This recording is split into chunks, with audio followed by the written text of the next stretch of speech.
Morning, everyone. Meteorologist Bill Rentschler in the 1011 Now streaming studio. I hope everyone is hunkered down and ready for what is going to be a very busy weather day across the state. Again, hard to believe we're kind of in the situation that we're in now after we had a record high of 85 degrees earlier this week. Yesterday was in the 70s, absolutely beautiful, and already this morning we have blizzard conditions ongoing across parts of the state. Road closures, a lot for us to talk about, and we're going to get to a lot of it here in just over the next few minutes. We'll be streaming throughout the morning and throughout the day today, so make sure you check back to 1011 News both on air and online as we continue to bring you updated conditions as winter weather moves across the state. So we're just going to jump right in here. Again, weather alert day is in place for the day today. Again, blizzard conditions not expected anymore, already ongoing across parts of the state. And here in Lincoln, we're going to see conditions deteriorate as we head throughout the next several hours, and it's going to last that way through a good chunk of the morning and into the afternoon.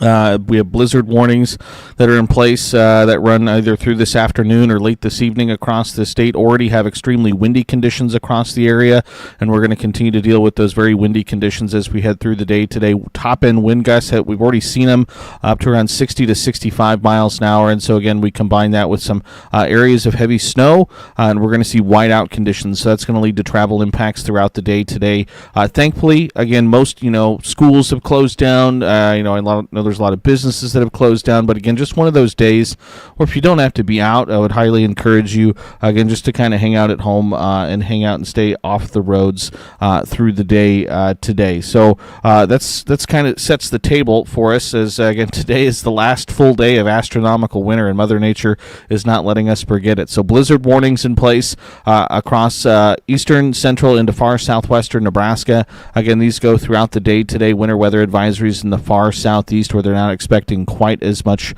snowfall through the day today, but again, conditions there in those areas still going to be pretty tough as we head through the day today. Current satellite and radar picture, again, here in Lincoln, about as we had expected. We're starting to see that changeover now from rain to some snow. We've been dealing with some sleet and mixed precipitation over the course of the last hour, and we've been seeing, again, some elevated instability. So we have, again, heard a lot of thunder over the course of the last several hours. It woke me up probably about 3 o'clock this morning, I feel like, probably a little bit later than that, but it woke me up with some pretty loud thunder.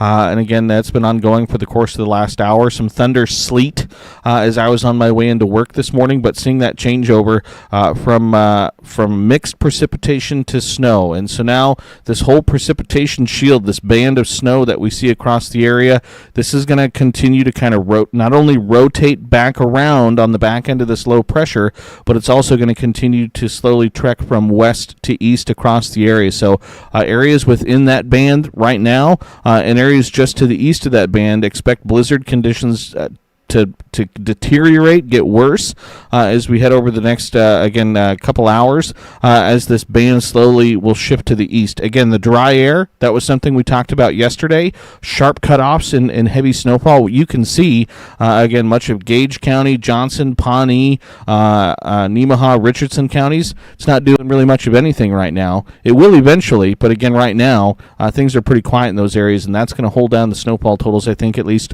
in those areas. But that's a look at the current radar picture right now. If you look at the current road conditions, again, it's gotten really bad really quick. In fact, Interstate 80, I believe, is closed between Lincoln and Lexington. Highway 30 is closed.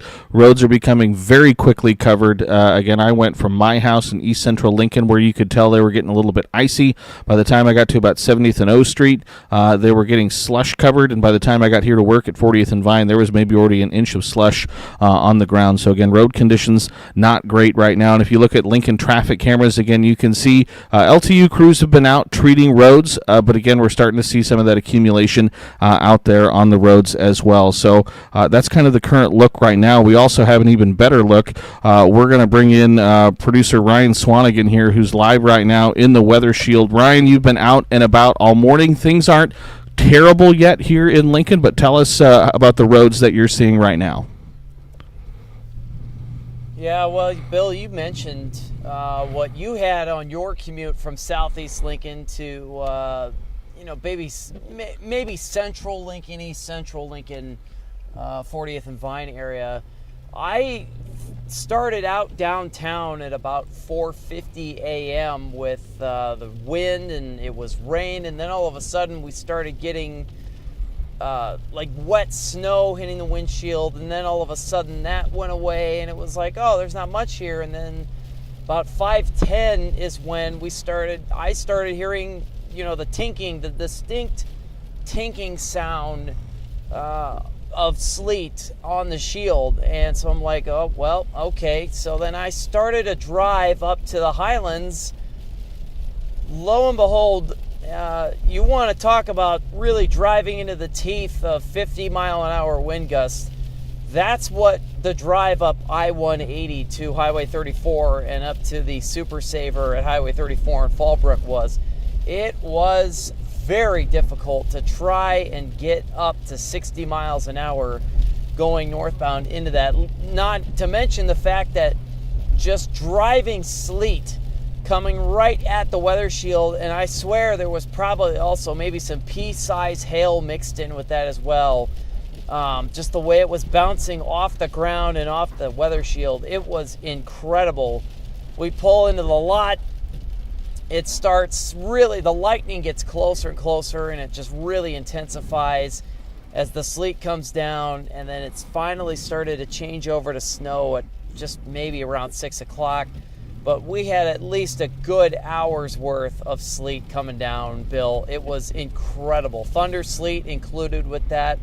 Started driving around after our first appearance in 1011 this morning at 6, before our next one at 6:30. And I'll tell you what, Bill, I was getting blown off the side of the road about going eastbound on Alvo around 1st and then 14th. It was terrible. And now, right now, as we're driving down O Street, we're going back west now, and it is, I would say it's not great. Obviously, we've had the changeover to snow. You talk about that cutoff line that you mentioned earlier. I think the cutoff line is probably right down the center of Lincoln, in all honesty, because if you're up in the Highlands right now, it is terrible to drive around. This is not as great as it is. It is much better compared to driving around in the Highlands in that area. Probably you can throw in the Air Park area as well, with just the sleet piling up, and it was just, it's treacherous up there. But the farther southeast you get, I guess, if you will, the better the conditions improve. But again, I use air quotes around better. And Ryan, we just saw a little bit of light. Yeah, I have you pulled up in quad boxes right now. So we got Lincoln Skyview in one, we got your shot in another, and we saw that lightning from Lincoln Skyview. So again, as we continue to see this changeover, what would you say right now it is, Ryan? Is it maybe still more sleet and rain versus with some wet snowflakes mixed in? What would you say maybe the percentage is right now? I'd probably say, I think we can rule out the sleet. I would be hearing it on the windshield if it was sleet. Honestly, Bill, I think we're probably at maybe 90% snow, maybe at the lowest 80%, and the rest is rain if there is any rain. It just looks like it. It sounds like it. I can see on the headlights it's really snow. I apologize, too. We're operating off of one working camera right now inside the weather shield. Our dome camera's not working. Our primary GoPro was at 21% when I turned it on, and the battery was completely depleted by 5:15. So we're operating off of the older GoPro camera, which, is old, trustworthy GoPro camera from I don't know what year, but aside from that, that's all we've got. But I can tell you, in terms of what the visibility is and what we're seeing, it's definitely at minimum 80% snowfall coming down right now with these very strong wind gusts. And so, Ryan, I mentioned, most schools have closed at this point. I know there's a lot of business closures. You're probably out on the roads at this time more than almost anyone else. Would you say there's a lot less traffic out on the roads than there usually is for, 7 o'clock on a Wednesday morning? Yeah, there's definitely less traffic, and you can always tell here in Lincoln when there's no school, whether it's spring break, Thanksgiving break, Christmas break, during the summertime, you can always tell because at about 7 a.m. usually there's a bigger amount of traffic going down Vine Street at 40th. And I'm on O Street right now. We just passed 40th. We're going westbound towards 33rd. And you can just tell there's the usual traffic that includes folks taking kids to school or the high school kids driving to school. It's not here. This is definitely folks who are driving downtown to places like Union Bank or Nelnet or US Bank or wherever. Other places going to maybe Spectrum or just other businesses across the capital city, wherever it may be, whatever it may be.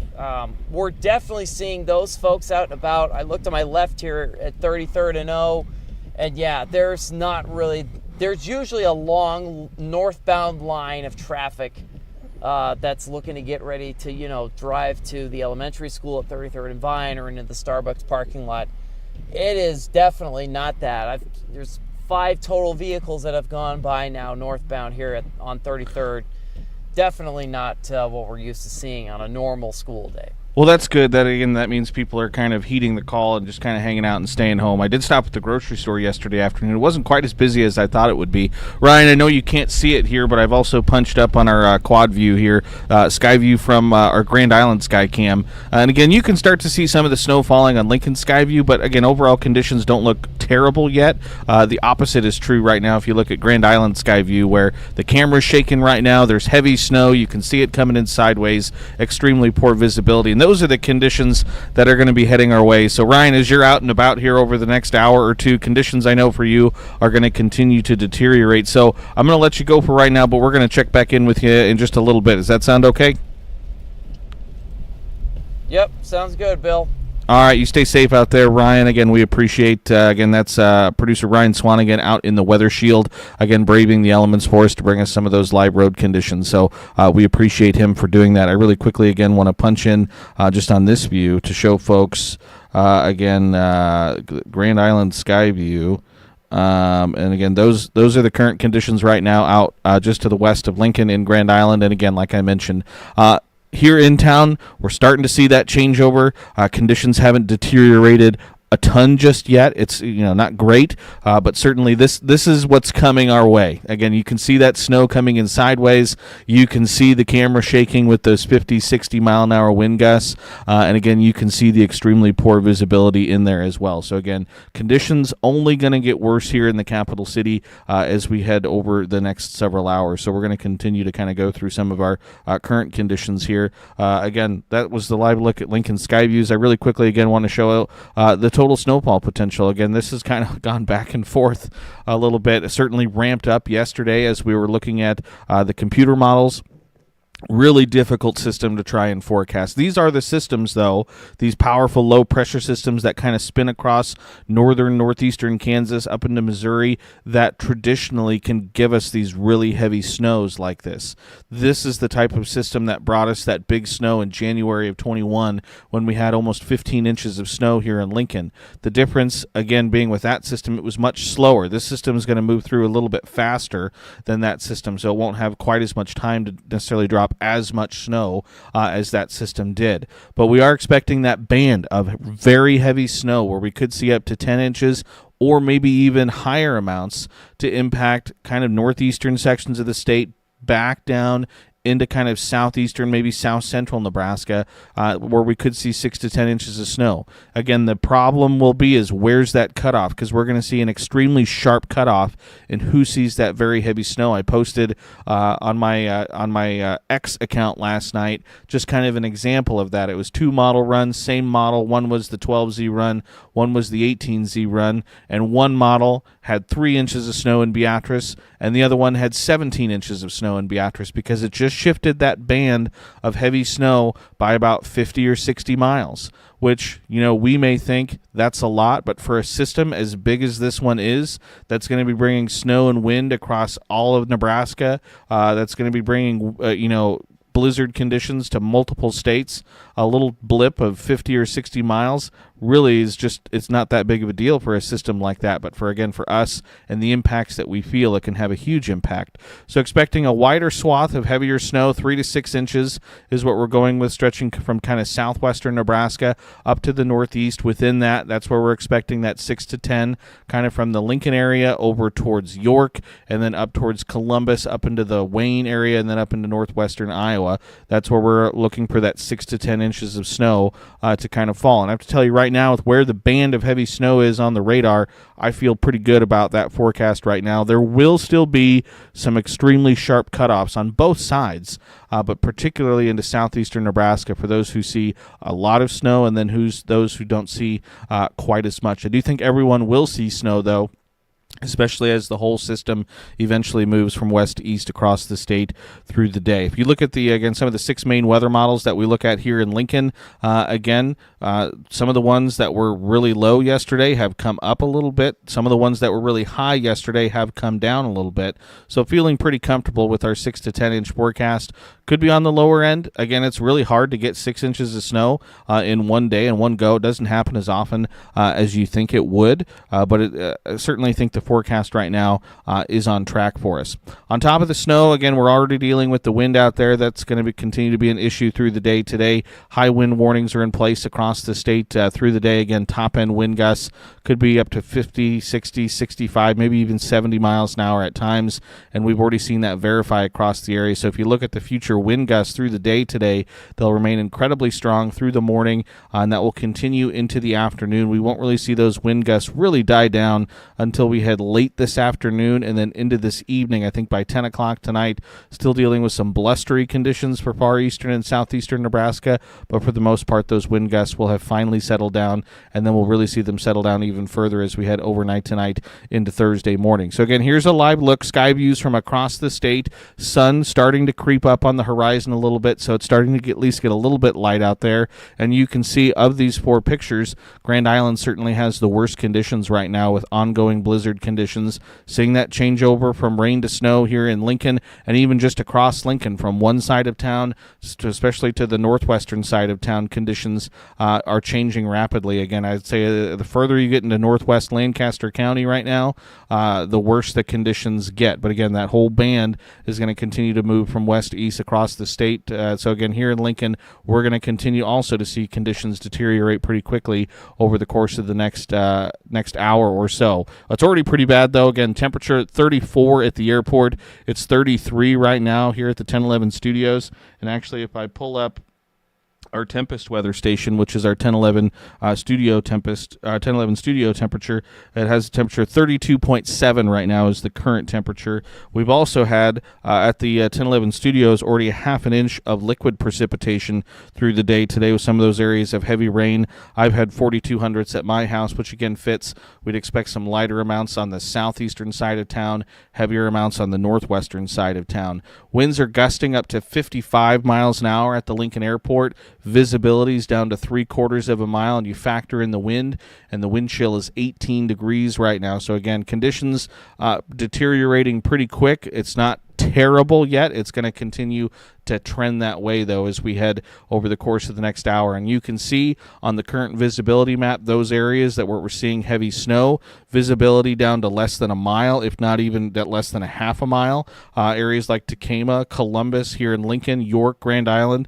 Again, doesn't look like Hastings, Kearney, or Holdridge are currently reporting right now, but I would imagine visibility in those areas as well is down to less than a mile at this time. Temperatures across the Lincoln Metro on our Tempest weather stations, right around 33, 34 degrees. And again, today's going to be kind of a backwards day. Our warmest temperature, our high temperature for the day today has already occurred. That happened at midnight. Temperatures are going to continue to go down as we head through the day today. So again, we're right on the cusp of seeing that temperature flip down to freezing. That will really accelerate conditions deteriorating as we continue to see those temperatures continue to fall. Temperatures across the state, you can see again just to our west in York, Columbus, Columbus, up towards Albion, already down to 32 degrees, 30 in Grand Island. That's why those conditions are a little bit worse in those areas right now. They've seen enough of a temperature drop to really take hold of seeing all snow. On the flip end, again, Falls City, Nebraska City, upper 30s, low to mid 40s. Again, not precipitating there right now. But again, those areas, a little bit warmer, and again, they're going to maybe deal with a little bit more rain through the morning before they eventually see some snow later this afternoon. Winds are howling, sustained as we expected, out of the north, sustained at about 30 to 40 miles an hour at this time, and we're seeing those wind gusts. Again, we've already seen several reported wind gusts up to around 60 to 65 miles an hour, but at least as of 7:30, wind gusts anywhere between about 45 to 55 miles an hour across the state. You factor that in, wind chills down into the single digits, teens and 20s across the state. So not only dealing with the snow, but also dealing with bitterly cold temperatures, which, again, especially after we were 85 just a couple days ago, into the 70s yesterday, it feels a whole lot colder after you have a couple of those days. And now we're dealing with this, which, again, it was yet hard to believe yesterday that this was potentially coming today. And so right now we have areas of heavy snow, blizzard conditions that basically blanket much of south central into northeastern Nebraska. And if I pull this over here, so again, it's obviously these areas right in here that are currently seeing the heaviest snow and the worst conditions right now. Again, stretching up near Norfolk, Columbus, Grand Island, Hastings, down towards Kearney, near McCook, and we're going to continue to see this band of snow that's going to continue to basically, as this system moves, it's going to continue to push to the east. So again, this band of heavy snow going to continue to push our way, and there's actually already usually the Storm Prediction Center will send out notifications when there's going to be severe weather, but they actually will send it out for winter weather as well, and they have a mesoscale discussion is what they call it for us here across the state. Let's see if I can punch it up here. See if I can get it outlined for you. That's not the one I want.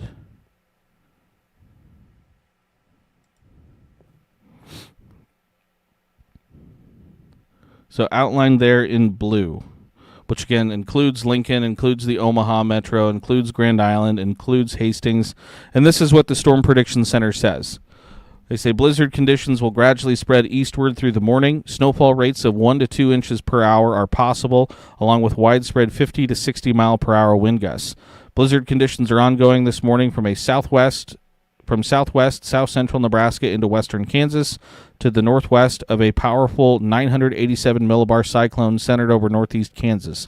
Very strong deep layer ascent will continue to support heavy precipitation rates through the morning, aided by very favorable low and mid-level frontogenesis and the presence of elevated buoyancy and regenerative convection along the eastern periphery of heavier precipitation near the mid-level dry slot. The heaviest precipitation rates will gradually shift eastward through the morning in conjunction with the movement of the cyclone, while low-level cold advection and strong ascent result in cooling of the column and a changeover to snow in areas that are currently in the mid-upper 30s. Meanwhile, very strong low-level flow increasing to near and above 70 knots at 1 kilometer above ground level will continue to support wind gusts in the 50 to 70 mile per hour range, resulting in widespread blowing snow and blizzard conditions. Short-term guidance suggests the heaviest snowfall rates will become focused from central/northern Kansas into northeastern Nebraska, northwest Iowa later this morning. Areas within the most intense snow bands may experience rates of 1 to 2 inches of snow per hour, along with wind gusts near and above 60 miles per hour, near zero visibility, and occasional lightning. A rather sharp gradient in snow rates is expected along the eastern periphery of the heavier precipitation.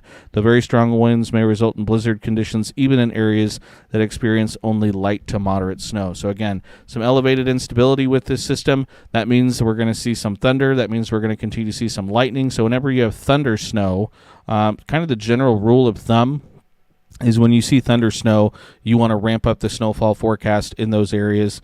Kind of the general rule of thumb is you almost want to double it, which we're not going to go quite that far, but it can just really lead to some very intense snowfall rates in those areas. We've seen the lightning, we've heard the thunder, and I think we're going to continue to deal with some of that as we head through the morning hours. So again, within that band right there, where that blue band is, I think that's where we could see just some really terrible conditions as we head through the morning hours. So that's going to be something we want to keep a close eye on. We zoom out, look at a regional view. This is what it looks like, kind of from a bird's eye view, pulling out a couple thousand feet. And again, you can see the system, that center of that low, again, currently across northeast Kansas. So it's, again, pulling some of that drier air right into southeastern Nebraska, and, again, almost right into Lincoln and Lancaster County. Again, you're really seeing a divide even just across the county, and that's how tight this cutoff is going to be, again, from some of these intense snowfall rates to maybe just not seeing quite as much. Again, kind of like that mesoscale discussion said, though, regardless of what the snowfall rates are, when we combine it with the wind that we're going to see, we're going to be looking at blizzard conditions across the area. So you may only see a couple inches of snow. You may see upwards of 6, 7, 8, 9 inches of snow. But either way, again, when it's coming in sideways, visibility is going to be extremely poor. Conditions are going to get pretty bad out there. You zoom out, look at a whole nationwide view.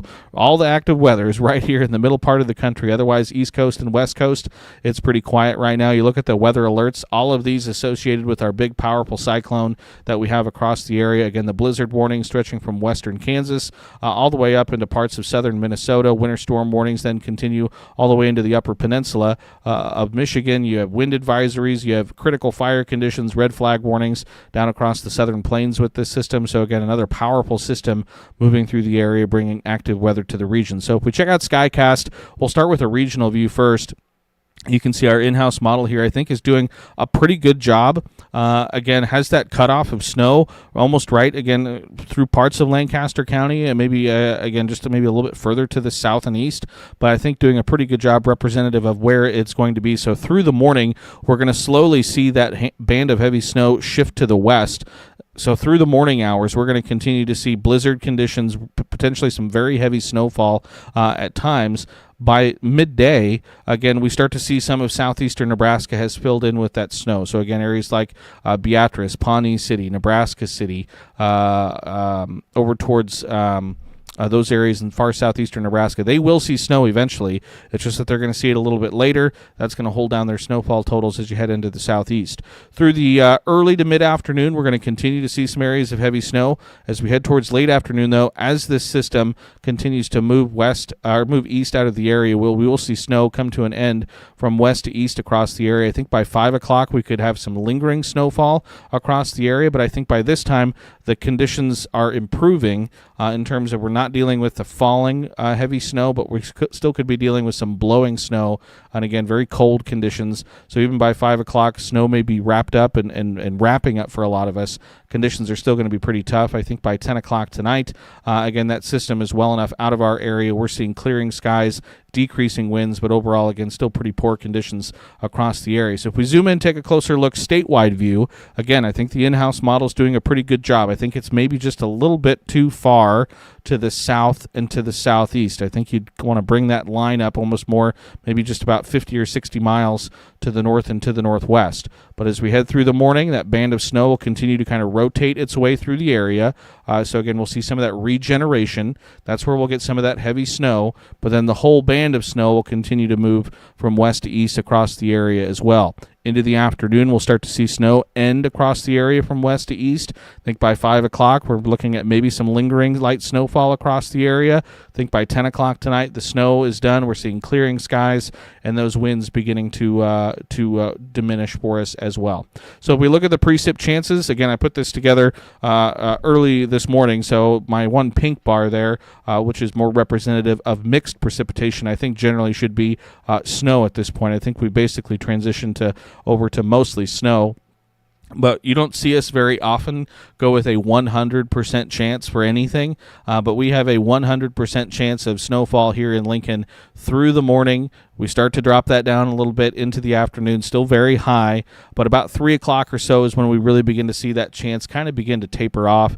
Certainly think by 5 o'clock this evening, there could be a few lingering snow showers across the area, but then into this evening, I think snow should have basically wrapped up for us here in the capital city. As far as temperatures, they're going to continue to basically fall for us, if not hold basically steady. So we think by 4 o'clock, temperatures, again, may warm up a little bit in the west, but here in eastern Nebraska, we're going to be right in the lower to middle 30s across the area. So again, still supportive of some snow and again, blizzard-like conditions across the area. Temperatures then will bottom out with this system. Not a ton of cold air with this system. That's one piece of good news, but temperatures will bottom out tonight into Thursday morning when we have lows drop down into the upper teens and lower 20s. Again, with the wind, it's going to feel even colder. And the good news is the snow we do see, I don't think it's going to stick around very long. These are the high temperatures that we have for the day tomorrow.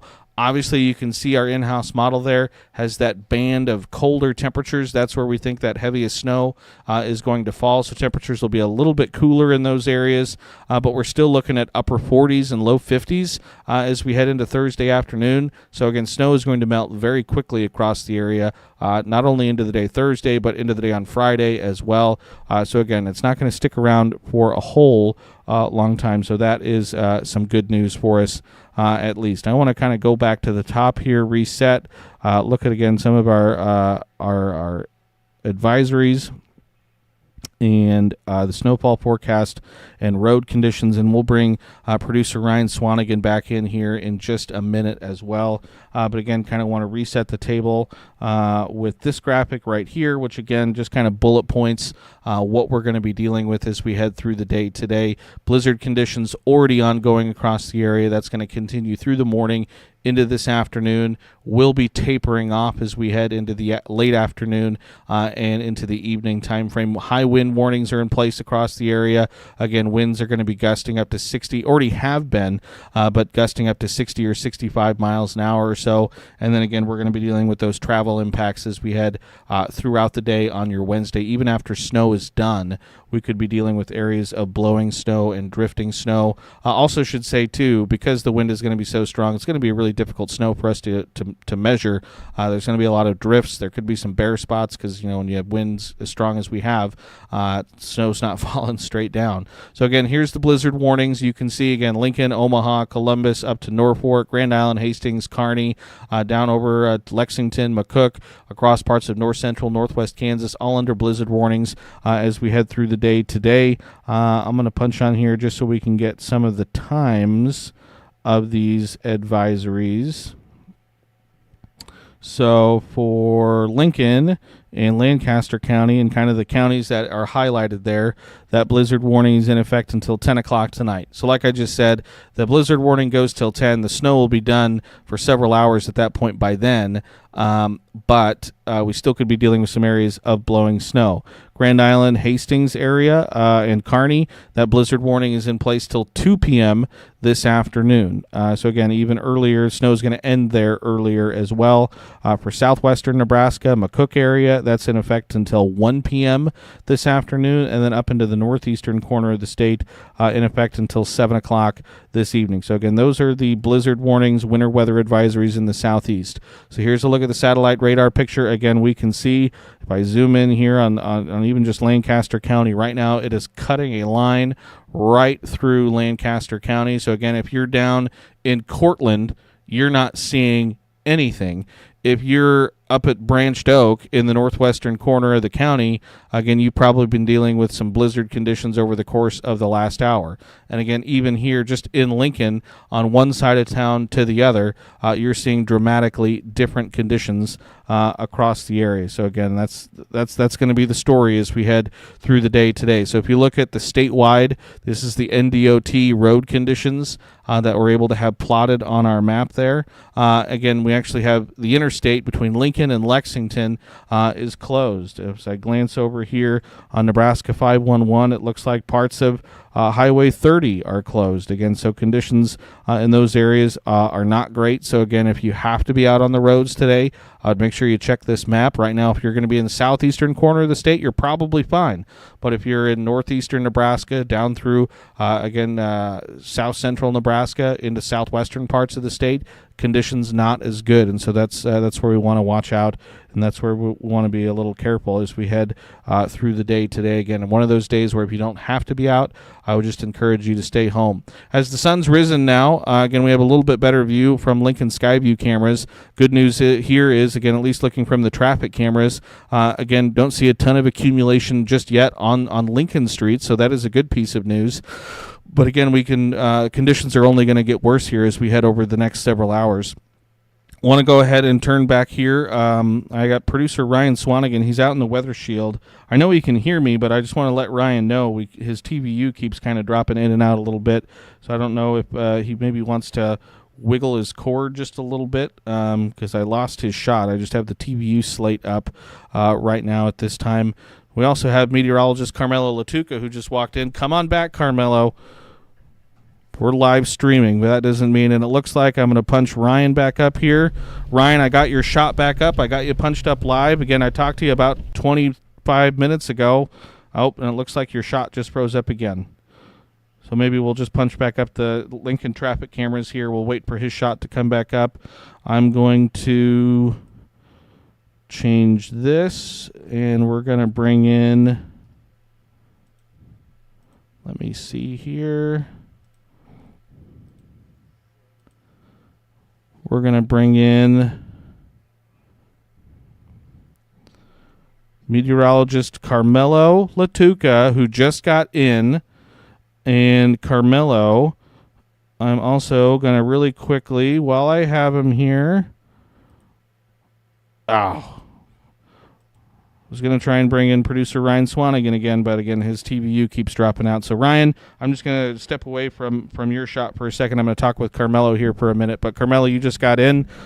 How are things looking out there? Let me turn your mic up here. How was the drive in? You called me yesterday. You were a little nervous about trying to get in today. No doubt about it. How was it? It was okay. It's certainly not a whiteout yet, at least when I got in about 10, 15 minutes ago. There's a lot of slush on the roads. I mean, there was a lot of rain. So, unfortunately, we're seeing kind of that mixture of that slush now with the snow going on over it. Driving conditions not terrible out there right now. Still don't want to recommend anyone driving, but people were kind of just taking it slow. Didn't see a lot of drivers out on the road, which is a really good thing. We don't want to see anybody out on the road this morning, but I do think things are going to definitely deteriorate as we get into the next few hours. I don't know if you've seen it. I'm going to punch it up here so you can see it. This is Grand Island Skyview currently. Oh, boy. That's visibility of what, at least less than half a mile at this point. I'd say a quarter of a mile right now is what I'd say that visibility is. But again, that these are the conditions. I just said this not too long ago, but these are the conditions that I think are eventually going to head our way here in Lincoln. Right. And again, slowly but surely. And again, I don't know if you've had a chance to really look at the satellite. Again, you just walked in the door here, so I'm really putting your feet. No, to the that's fire fine. here. Let's see it. But I'm going to punch back in the satellite and radar. Okay. And, I mean, that line right now, we were worried about where the line is, where the cutoff is going to be. Heavy snow, not as much snow, and it is right across Lincoln right now. No, which absolutely. We always bemoan the fact that why does it always seem that, like, here in Lincoln and Lancaster County, we're always right on the edge? And today, it literally is like, hey, we're right on the edge. One side of town, it's not as bad. The other side of town, the other side of the county, it's not great. I mean, there's no doubt about it today that I was saying it last night, that the northwest side of town is going to have more snowfall, or at least have a good chance of seeing more snowfall than the southeast side of town. Did we think it was going to be that close? Honestly, I think yes. I think that last night I was watching Ken Shemek at 10 o'clock. I wanted to see his latest forecast, and he had a dashed area in southeastern Nebraska, sharp cutoff in snowfall totals. And if this holds true, which it looks like it's going to, because it's just a very slow shift from southwest to northeast. I mean, it's barely moving off to the east. And eventually it will as we go throughout the next few hours or so. But, I mean, if you're in Falls City right now, you're thinking, hey, yesterday it was 40, the 70s and 80s. I mean, it's colder right now in Falls City. But it's colder, but there's no precipitation for the most part. I mean, maybe a few showers, maybe a flurry here and there, but I think we're nailing it pretty good so far, at least. But yeah, I mean, It was just a lot of rain on the east side of town where I was coming from this morning, a lot of slush. But the farther I went into central Lincoln, I mean, we're seeing a lot more snow on the ground. So definitely a changeover with just a span of a few miles. And just looking out through the window, again, it looks like mostly snow to me right now. And it's just going to continue, I think, to get worse especially over it's only going to take a little movement from west to east for this to really envelop all of Lincoln and really all of Lancaster County. Oh, no doubt about it. I mean, blizzard warning, I think, was warranted. Everything we've seen so far today, I think, has happened. I think I heard some thunder. Oh, there was thunder. Some thunder snow, right? It woke me up early this morning, and I was just like, oh, okay, here we go. And then on my way in, I mean, there was thunder sleet on my way in. Thunder sleet. Not every day you see that. It's not every day you get to report thunder sleet, so it's kind of absolutely for us as meteorologists. Oh, absolutely. Probably one of my favorite things, just because it's such a collision of something so wintry and something not so wintry. I mean, you can go back and forth between the good and bad things. I mean, I was reading that the thunder sleet could help make the snowfall accumulate a little bit quicker because it gives it that base, and at the same time, you have that rain and it gives it that slush. I think the only really good thing about today is we're not going to see our temperatures drop too far from freezing, so we're not going to see that widespread like flash freeze that we saw like a couple of weeks ago, because temperatures plummeted into the 20s just 2 weeks ago when we saw that blizzard. So definitely similar type of storm, but different in a few ways. Just really slushy out there right now. If you do not have to travel, don't. I mean, I think I already saw this morning that Interstate 80 is closed from Kearney to Grand Island all the way to Lincoln, and I assume at some point today it'll be closed from Lincoln to Omaha. That's probably a decent bet as we head through the morning. Again, right now it's probably passable if you are going very slow, but again, conditions are only going to continue to get worse here. So I'll back it up here for you, Carmelo, just so you can again kind of take a look here. Hey, Craig, can you do me a favor? Can you just reach out to Ryan and just ask him if his TV is down or something like that? So again, here's the advisories. Again, you get the blizzard warnings there across most of the state, and again, the winter weather advisories in the far southeast. Right. And again, the only reason that probably the cutoff a little bit, right? Is that cutoff. Yeah. And again, regardless whether it's blizzard warning or winter weather advisory, when the snow arrives, the wind. Yeah. It's just going to be insane today. I mean, 55 to 70 mile per hour winds. I think high wind warnings are across the state. I'm sure we'll get to that in just a few moments. Jumping the gun here. But, satellite and radar once more. I mean, it was consistently raining, I mean, on and off since midnight here in the capital city. Southeast Nebraska really just trying to hover into that dry slot. That dry air is kind of just pushing, But that snow is going to slowly move off to the east. You could see those darker shades of blue indicating that heavier snowfall rate. And, I mean, it extends pretty far to the west, as far west as Lexington. So we definitely have, there we go. We definitely have a few, at least a few, I would say 3 to 5 more hours of some decent, potentially 1 to 2 inch snowfall rates I was reading this morning. So I would say that's the area that's currently under the mesoscale discussion. I saw that this morning. Yep, that doesn't happen every day either. It does not happen. That's usually a severe weather discussion that happens. And I mean, we saw that last Friday with some severe thunderstorms. But yes, I read this morning indicating very intense snowfall rates, low visibility. Again, if you just do not have to go out on the road, it's probably not the best idea to do so today. Really, just if you can stay home, work from home, not have to commute. I saw a lot of people at the grocery store, Bill. I know we were talking about that yesterday. Kind of just hunkering down for the snowfall event, but still some rain on the east side of this. It looks like Omaha maybe just changing over from that rain to snow now. Kind of see some mix flashing in there along Interstate 29, but for the most part, I think we're seeing a good change over to snow with that rain moving off to the east. And if I punch again back up here, it looks like we might have just lost Ryan Swanigan's shot here for just a second, but we're doing our best to get that shot hopefully back up so he can give us a live report from the 1011 Weather Shield. He's out on Lincoln's roads. He was able to give again a really good report because he's kind of been on both sides of town this morning. Again, right. Saying what you were on one side of town, things aren't terrible right now. On the other side of town, again, things aren't great. But again, this is NDOT road conditions. Again, I-80 from Lincoln to Lexington is closed right now. It's been a while since I've seen travel not advised. A little widespread on the map. I mean, that goes from south central to northeastern Nebraska. Yeah, that purple there is travel not advised. I believe it's... and is that impassable, I believe? Is that orange color in central Nebraska? Well, that's just it's closed. Oh, it's closed. But okay. I mean, that Right. basically means it's Right. basically Wow. impassable at this point. So again, really, it's not great. If I can see if I can punch up here. That changeover from completely covered to seasonal or wet or just just a little bit of rain on the roads is crazy. Right along Interstate 80 to the south and east, just some rain. Off to the north and west, you're seeing heavy snow. Oh, there we So go. again, here we got NDOT 511 travel site. Again, I would highly recommend folks use it if they're going to be doing any kind of traveling today. But we can look at some of the cameras. So this looks like I-80. Not maybe some of these cameras, not so much. Let me see if I can get I-80. All right, let's go west on I-80 to see if I can get any of these. I imagine it's no coincidence these aren't working today. Oh, there we go. Yeah, There we go. finally got some pulled up here. So this is Oh the my gosh, I-80 at the Goner interchange looking to the west. Again, obviously you can see nothing there. So again, part of the reason why it's closed. Trying to look down at the surface there at the I-80 at Goner interchange. Again, you can see pretty well snow coach. Oh my God. That's looking south. So that's not even looking into the wind. Right. It's looking It's covered. with the wind. It's covered. That's looking to the north. So again, that's the Goner exit. Oh, we did? Oh, excellent. Okay. We're going to punch in. Put my IFB in. I don't know if you have your IFB, but if you I can go grab it real quick. Yeah, might as well. You can plug into this box and you'll be able to hear Ryan. And let's get him. All right. There we have. Oh, no. And he just dropped back out again.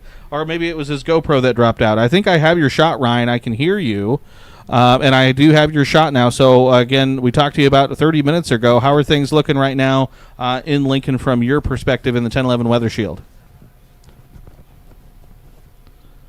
Yeah, well, about as great as our technology problems this morning here, Bill. Not good at all. And we continue to see, again, you mentioned this earlier, it's kind of a contrast, at least, what it was about 30 minutes ago, from one side of the city to the other. The conditions out here, I'm right now in West Lincoln on West O Street.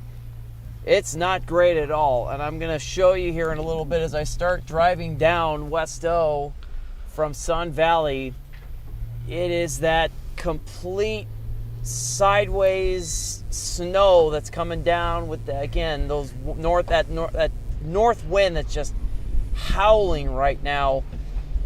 Northwest wind. I wish I could have shown it to you earlier. You're about ready to pull up my shot as I drove right under it. There's that big giant American flag that's at Northwest First and West O.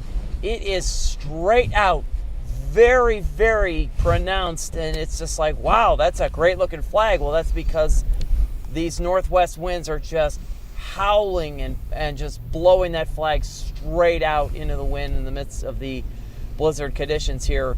The roads, they're not that bad, in all honesty. It's not like what we had maybe, the day before girls' state basketball, when it was just pouring and pouring rain, and then all of a sudden, boom, we switched over, we had the blizzard conditions, and we had what really is the true definition of a flash freeze.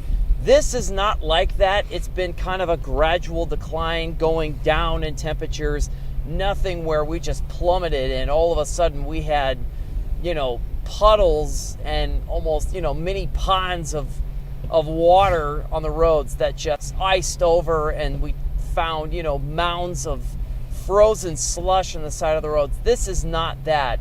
It's more so your classic blizzard form of, the strong northwest winds, the big heavy snowflakes just blowing sideways on you.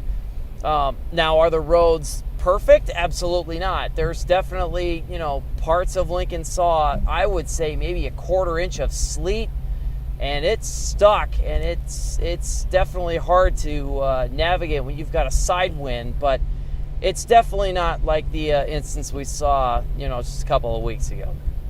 And Ryan, LTU, obviously they had a heads up about this storm, so they've been out trying to pre-treat and everything like that, which, again, with with the rain that we had first, it can be difficult for them to do that because the rain will wash away some of that pre-treatment. But again, you mentioned it, the roads right now in town aren't terrible. At the same time, I can see the slush accumulating on your windshield wipers there. So again, give us your perspective on the roads again. Yeah, so it's kind of, in terms of the snow you just talked about, it's that heavy, wet snow. We've been out for hours, so I'm surprised that it hasn't been even worse here with the snow collecting on the windshield and whatnot. But we're holding up just fine, thankfully. In terms of the roads, it really depends on where you go. And again, the farther west you get, the farther past 27th Street, the more snow you're going to see, the more slush you're going to see, because that slush is basically that sleet that was falling for a good hour, the thunder sleet that fell for a good hour. And now we're also kind of seeing the blowing and the drifting as well, kind of starting to pile up, or not pile up, but it's starting to show itself on the roads right now. We're starting to see, instead of the slush from the thunder sleet from earlier, now I'm starting to see white on the roads, and that means we're starting to see that snow starting to stick on the roads in spots where it's not puddles or any, where it's starting to actually legitimately freeze over, at least here in West Lincoln. Now I'm looking at these trees over to my right-hand side, and they're starting to show a little bit of white as well, because of the fact that,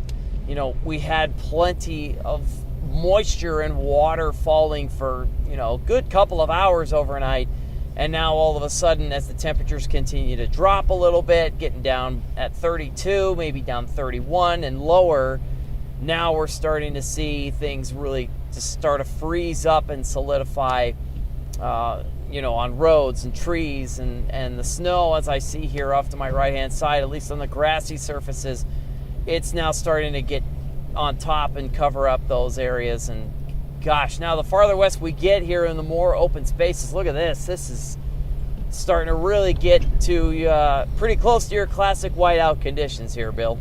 All right, well, Ryan, we appreciate the report. We're going to check back in just a little bit before we wrap things up. We're going to go back to some of the current conditions, so appreciate your report. You stay safe out there, okay, sir?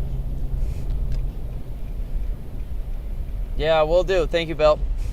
All right, again, that was producer Ryan Swanigan in the 1011 Weather Shield giving us a live report there. It sounded like he's off in northwest Lincoln, where conditions are kind of the worst right now. No surprise there. I mean, I'm sure they've seen snow longer than parts of central and especially southeast Lincoln. And as you take a look at some of the road conditions right now just across town, I mean, visibility looked pretty good for the most part, Yep. even in Ryan's shot. I mean, and I think it'll definitely go down as we go throughout the day. But, I mean, there was definitely a chance that we thought we'd see whiteout conditions for the morning commute. I'm really fortunate to say that we're not really seeing that. That doesn't mean that the driving conditions are, that much more improved, but at least you can pretty much see the cars in front of you. I mean, I didn't have a problem coming in. It didn't look like, for the most part, Ryan had a problem until maybe closer to the end. He was talking about the visibility dropping down, but overall, looking pretty good. And again, I mentioned it, but, LTU put out last night that they were going to be out.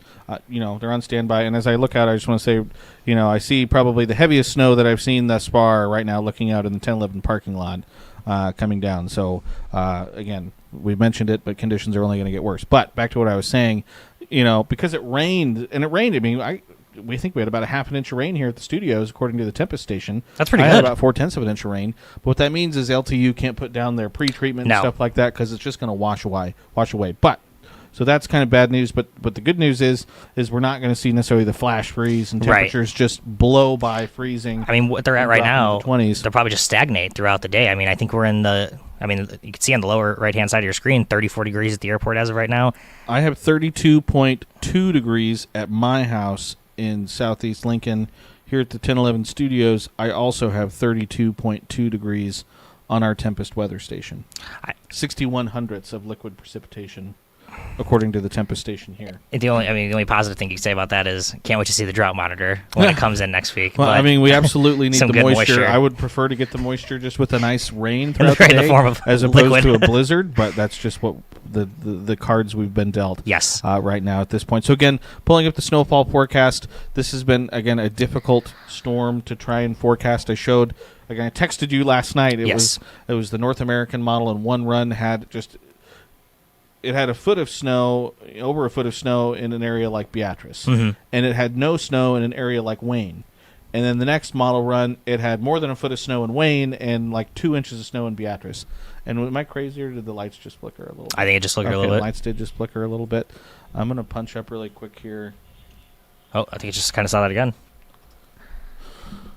I mean, isolated to scattered power outages today. I mean, I think it's going to be maybe prevalent isn't the word to use, but certainly we saw what happened 2 weeks ago on that Tuesday. I mean, there were thousands of people without power, and honestly, we only got an inch of snow officially measured. It's hard to measure it with the wind. So, right, you want to make that clear. It's going to be hard to measure the snow today, but our total snowfall potential, I want to say, I think looks pretty good right now. I think Lincoln getting half a foot of snow, pretty close to what we've seen all season, is just remarkable alone. I mean, you could just talk about that for, probably a half hour on end, but the southeast Nebraska portion just slowly dropping off. I mean, go all the way to Falls City, trace to an inch, and, I'm sure they don't want to see any more snow. They've seen plenty of snow so far this season, but yeah, 6 to 10 inches, I think, really, especially along Interstate 29 between Omaha and Sioux City, it's just going to be just a very difficult, just a lot of snow up there. But yeah, I mean, it's tough, when you have to put numbers like this up, you have really good confidence, and especially you stick with these numbers. I saw the forecast last night. I think Ken had 5 to 9, so we're going back up to 6 to 10. We've kind of been hovering around that number. I mean, even Brad's initial forecast, 3 to 6 inches. So if we see half a foot of snow, again, we've only seen 7.3 inches of snow all season, right? All year long. I mean, we know that's well below average, and we know that. So we could see more snow today than theoretically we've seen all winter long. I mean, even if we see half of that. I wanted to pull up my snowfall Yes. Excel spreadsheet, and I haven't updated this quite. That's fair. Because there's been so little snow. No, it's true. And so this basically goes, call it through 2024. But I have a record here of basically every single day that it snowed in Lincoln.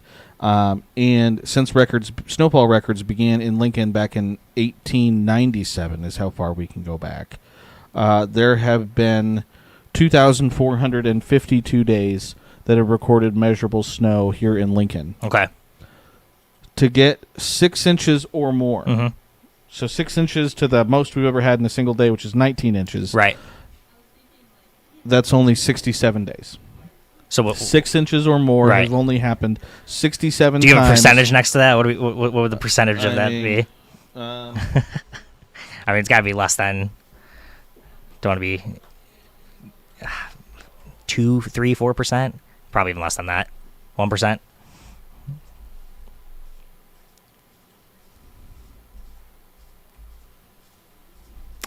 But regardless, I mean, even with it being such a little of a chance, given any time you get a normal snowfall, what you're seeing out there today, Bill? 2.73%. 2.7%. But given what you're seeing out there so far today, and what you think is going to happen over the course of the day, how likely do you think that is? I mean, I think I'm pretty happy with what's going on now and with what the snowfall forecast is. I think it's pretty close. I think if you look at real world conditions, what the satellite and radar looks like, with what our in-house model looks like, I think I'm pretty comfortable with this. There's still going to be areas that see more snow than what's on here. No doubt about it. There's going to be areas that see less snow, but as a general overall, statewide view, statewide snowfall forecast, I'm pretty comfortable with what we're seeing right now. If anything, I could maybe see some of those higher totals stretching further to the south, yes, towards like the Hebron area, and then maybe into northern Kansas, basically pulling that 6 to 10, that darker blue contour down a little bit further to the south. I could certainly see that, especially considering where that snowfall is currently right now. But either way, there could be a lot of snow out there today. Again, a lot of wind. Could be dealing with power outages. Looks like right now I have the LES power outage map punched up. There's really no issues right now in Lincoln, according to the LES power outage map. So that is the good news with that, at least. But that being said, again, that could obviously change through the day. And there's only so much emphasis you want to put on the snowfall. You were talking about the winds. I mean, we've said that since Saturday. That is the main concern out there today. Winds 55 to 70 miles an hour. It's going to be impossible to measure. People are probably going to measure drifts that we see with snow. Maybe not as bad if it was like that light, fluffy kind of snow. It's going to be that heavy, wet snow that we're going to see for the majority of the day, so maybe a little bit harder to build a drift, but regardless, 55 to 70 mile per hour winds, it's just going to make traveling just so hazardous, very difficult, if not impossible. So only so much emphasis you want to put on the snow. Obviously, the darker shaded blue areas, they're going to have the worst of it, but the wind, I think, is just the main concern of the visibility today. I do have a couple snowfall reports I want to share. Okay. I'm going to do this first. All right, we're going to go quad boxes again. So we do have Ryan Swanigan's shot pulled up, so I just want to make sure he knows that. So I'm going to turn his volume down a little bit so he's free to maybe use some choice words out on poor roads if he needs to. And that's Grand Island on the bottom that's left, Grand right? Island. We have Lincoln Skyview, which again we can see conditions what they look like right now. I mean, versus it's just so 20 different. minutes ago. Because again, looking at right now, it is big snowflakes coming down at a pretty good clip. Again, obviously the blizzard conditions in Grand Island, and then we can see Ryan Swanigan's shot there. But I do have a couple snowfall reports. 2 miles west-northwest Hastings. I want to say this might be the National Weather Service office in Hastings. They're already reporting 3.5 inches of snow. That was as of 7, so that was an hour ago. So that total's probably already a little bit higher. Columbus, up in Platte County, 2.5 inches of snow. Seward, 2.5 inches of snow. The Grand Island Airport, 1.8 inches of snow. In terms of timing, these are all So 6, 7 a.m.? These are between 7. The Hastings report, the Hastings and Grand Island Airport report are both as of 7 a.m. The Columbus and the Seward report of 2.5 inches are both from basically the top of the hour, 8 a.m., so just a couple minutes ago. So my question would be, when do you think onset of timing was for when that snow started in some of these areas? Has it been snowing for the majority of the night? Did it only start snowing the last few hours or so? Haven't had a chance to look at the past radar, but... Well, let's punch up the past radar here. Because it would be good to know, like, we can see if those 1 to 2 inch snowfall rates, I'm not saying there's a chance of those. I mean, I think those are pretty likely today, but it would be nice to see if that's what's matching the real world conditions. I mean, I can't imagine it's been snowing for terribly long. So this is the loop over the last 6 hours. Okay. So, I mean, for Grand Island and Hastings, it was probably since about 4 or 5 a.m. And it's what, just about It's 8 o'clock? so Yeah, over 4 hours, so yeah. So 3 point, I mean, yeah, that's I mean, about you're an inch getting an hour close for to the most an part. inch an hour for Grand Yeah. Island, which again, and again, in some of these intense snowfall bands that we're going to be seeing, again, if we get some thunder, if we get some lightning, we get some of that instability, we get some thunder snow, that's basically going to double your snowfall rates, which again, just every time I look out there, it just kind of looks a little bit worse. Outside from Lincoln Skyview. Again, we can see Lincoln Skyview here on the top right of your screen, but again, I'm looking at ground level. It kind of looks even worse. I mean, and it still doesn't look too bad. I think when we had Grand Islands up, that definitely looked worse. And I mean, I hate that Lincoln is right on that edge. I mean, you watch that satellite radar, you watch that loop through for minutes at a time, and it's just slowly just curving. I mean, it's going to move to the east. We know this. It's going to just be a slowly but surely thing. I mean, I think by noon, we could be seeing whiteout conditions across the city. Well, I think we're getting there. I mean, yeah. If I would go back just a graphic here, and again, this is the traffic cameras, which again, on the ground, it doesn't look bad. It's it was 85 degrees just a couple days ago, so it's going to take a little bit of time for this snow to start to accumulate, especially on roads and things like that. So it's going to take a little bit of time, but certainly on grassy areas, we can see that snow has already started to accumulate pretty quickly. On untreated surfaces, elevated surfaces, that snow is going to accumulate pretty quickly. Again, our parking lot was already covered with sleet and slush when I got in before 6 o'clock this morning, but it's getting worse now as I look out on there. So again, it's only going to get worse as we head through the morning. So again, snowfall forecast, I think, again, 6 to 10 inches, that band of heavier snow kind of across the east central into kind of south central, southeastern Nebraska. I still feel pretty comfortable with that. Again, there will be that sharp cutoff in those snow totals. I mentioned it, or you mentioned it, Carmelo, but again, the high wind warnings, they cover almost the entirety of the state. These run throughout the day today. We're going to see really strong winds this morning, this afternoon. It's not till this evening that those winds are going to settle down. So again, this is the future wind gusts through the day today. And again, I even think they're underdoing it just a little bit. We've already seen. Brad told me that when I talked to him just 15 minutes ago. He said 63, I believe, highest wind gust in Lincoln so far today. It looks like that might have gone up by now, but I mean, on some reports, I see a 72 mile an hour wind gust near Kearney. Okay. 68 mile an hour wind gust out in Buffalo County. Again, Hastings Airport 67 near St. Libery 66, Grand Island Airport 66. Knuckles County, 66, near Holdridge, 66, York, 62. So, again, we've seen plenty of... So 60 plus seems like a pretty good occasional bet today out there. I mean, that's going to just be for much of the morning, probably into the afternoon, too. I mean, the high wind warning, is that until same time as blizzard expiration? Is that until 7 or 10 p.m.? Well, it's definitely into this evening, I imagine. Let's go back here, and I can tell you exactly. So, for Lincoln, 7, and kind of those highlighted counties, it's until 7. For just to our east, it's also till 7. Till 7 for Central. Yep. North Central, it's through 7. In the west, it's through 7. So it's through 7 o'clock tonight. Okay. For basically the entire state. So again, you go through time, noon hour, we're still looking, and again, I think that might be underdoing it just a little bit, but gusts up to 60, 65 miles an hour, especially in the southeastern corner of the state. And then through this afternoon, they'll gradually kind of settle down a little bit, but you're still looking at winds maybe 40 to 50 mile an hour gusts, with the strongest ones in far southeastern Nebraska by 10 o'clock tonight, Carmelo. Everything kind of calms down a little bit.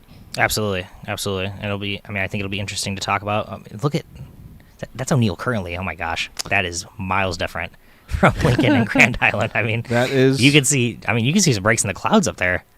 You can. That is fascinating. I wanna. Let me see. I want to go back to. I think it'll be interesting to look at when we do see how much snow we've gotten, where that ranks in terms of March snow days too. Because if we're only talking about 60, I think you said 67, 6+ inches of snow out of the 2,400 plus days, it's going to be really interesting to see how many of those were in March. I mean, I'm sure we're going to be... the daily snowfall record is definitely certainly in play, and I know that's not what we should be focusing on in terms of the records, but it could be a record-breaking day. But the winds and the snowfall rates, 1 to 2 inches per hour, 60+ miles per hour, I mean, if not 70+ at times. But the record amount of snow for March... in a single day? In a single day is 10 inches. Okay, so and still far off. Was March 8th, 1998. Okay. Maybe latest highest snowfall total, possibly, but you never know. Well, let's see about that. What's today? The 19th? Today is the 19th. That is correct. The record snowfall for today is 8.3 inches. So, oh, wow. So still pretty up there. I mean, and you even have a 9-inch in April. So probably not quite there yet. But either way, again, you look at the spread across, again, our 4 sky views from across the state there. It's pretty incredible. And I want to see... No shock about North Platte. I'm a little surprised about O'Neill. I guess they're probably on the northwestern edge of that snow band. And we did think that we'd see some drier air eating into the northern and southeastern part. It was just going to be this narrow, I mean, not so much narrow, but certainly a southwest to northeast oriented snow band. So North Platte definitely out of the snow. O'Neill doesn't really look like they're seeing anything. Grand Island in the heart of it right now. Lincoln, I think this is just the beginning of what's going to be a very long day, for snowplows and emergency management. And unfortunately, just a difficult day across the city. This is the current view in Beaver Crossing from our Skyview camera in Beaver Crossing. So, again, not surprising there. Not great. I'm going to pull that camera into my show so we have that, so we can refer back to that. And I can show you what it looks like currently in... Oh, York camera looks like it might be down right now. When you do get a chance, I'd love to see visibility numbers across the state. I can show you visibility numbers. I think that's got to be one of the more fascinating things to look at today. I do like looking at the sky views, though. I'm not gonna put down our sky views by any means. No. I know. I know what you're saying. Let's see if it'll load in here. Computer knows that it's so busy outside, so it's going to run a little bit slow. But again, current conditions right now here in Lincoln: 32 at the studio, 34 at the airport, 3/4 mile visibility, wind gusting to 45 miles an hour. Here is your visibility map across the state. 0 in York, so even if I pulled up York, it probably wouldn't be... Not going to see too much. Showing anything anyway.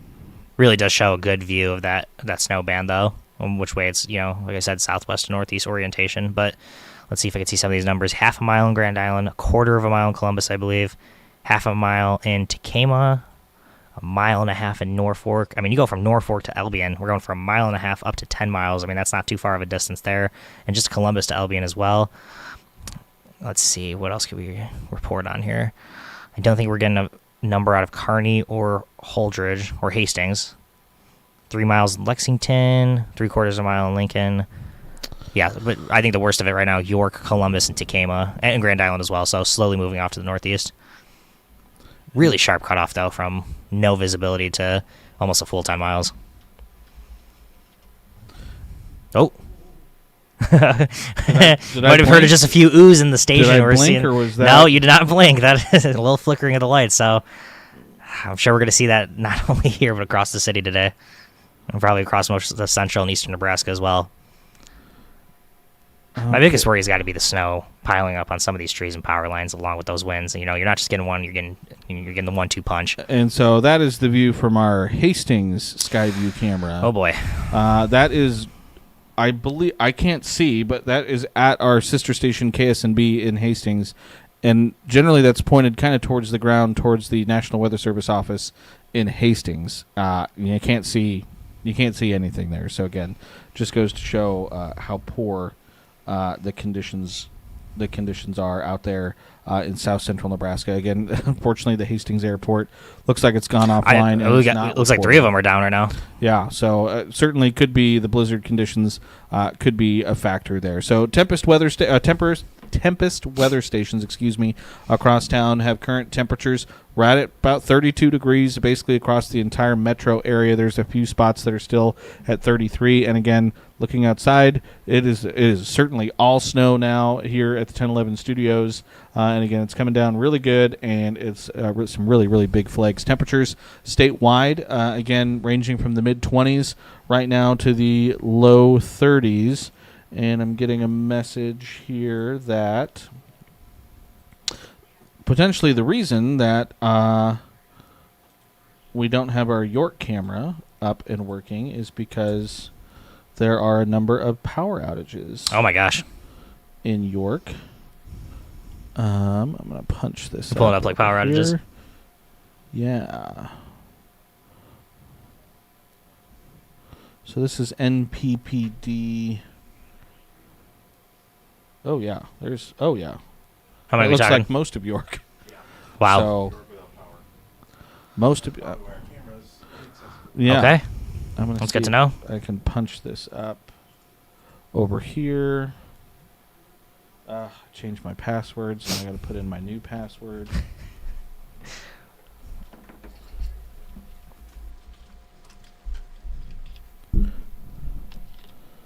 And let's see, we're going to change that to this. So this is the NPPD power outage map that we have loading in here right now. Okay. And so, again, Milford dealing with power outages right now. Looks like a good chunk of Milford. And then again, we just saw York there. That's York. Again, York dealing with, looks like, again, most of York dealing with power outages. Aurora dealing with power outages as well. It looks like Geneva, parts of Norfolk, up near Tilden. Again, this is up near Oakland and Tacoma dealing with power outages. Kearney dealing with power outages. McCook dealing with power outages. Not too many here, though, right now, Bill? Not from what I'm gathering? This is the LES. This number has gone up. So it was 2 when I looked at this earlier, and now it is up to 181 customers impacted here in Lincoln with power outages being reported. Again, the lights have flickered here at the 1011 studios. So again, I imagine that number will continue to grow. And again, an issue for those crews, Carmelo, is, if there's a storm, blows through, there's power outages, the storm blows through, they can go out and fix it. But we have ongoing wind gusts through the morning into this afternoon absolutely. of 50, 60 miles an hour that are going to keep some of those crews on the ground because they cannot safely get in the air to potentially fix some of these outages. The good news is, because you said you saw 2. What time was that at? That was 20 minutes ago. Okay, so I saw overnight that I don't want to mistake the number here, but it was definitely at least into the hundreds that had lost power from the thunderstorms. Oh. I saw a story on our website. I got a did push not- notification from that. I did not see that. So I'm glad that they were able to restore some of that power, at least, because that's who I was most worried about, at least in parts of Lincoln this morning. That we were, it was hundreds, wasn't it? It was around 2 a.m. LES reported nearly 1,400 customers without power, primarily in the Havelock area. Those were all restored by 6 a.m. Fantastic. So Just after 7 a.m., Norris Public Power reporting nearly 4,500 customers without power. That includes just over 1,000 people in Lancaster County and nearly 2,700 in Seward County. So let's see if I can pull up Norris. doesn't take severe weather only or blizzard conditions. We had just general thunderstorms this morning. Yes, it was windy, but I'm glad most of that power was restored, if not all of it. But yeah, let's take a look at some more numbers here. So Norris Public Power District now reporting about 5,800 customers Oh boy. affected with 127 active outages.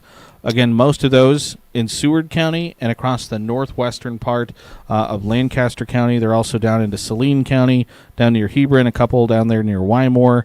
But again, that's where the conditions have been the worst, the longest so far this morning. I would imagine we could see those power outages continue to spread further to the southeast as we head through the remainder of this morning.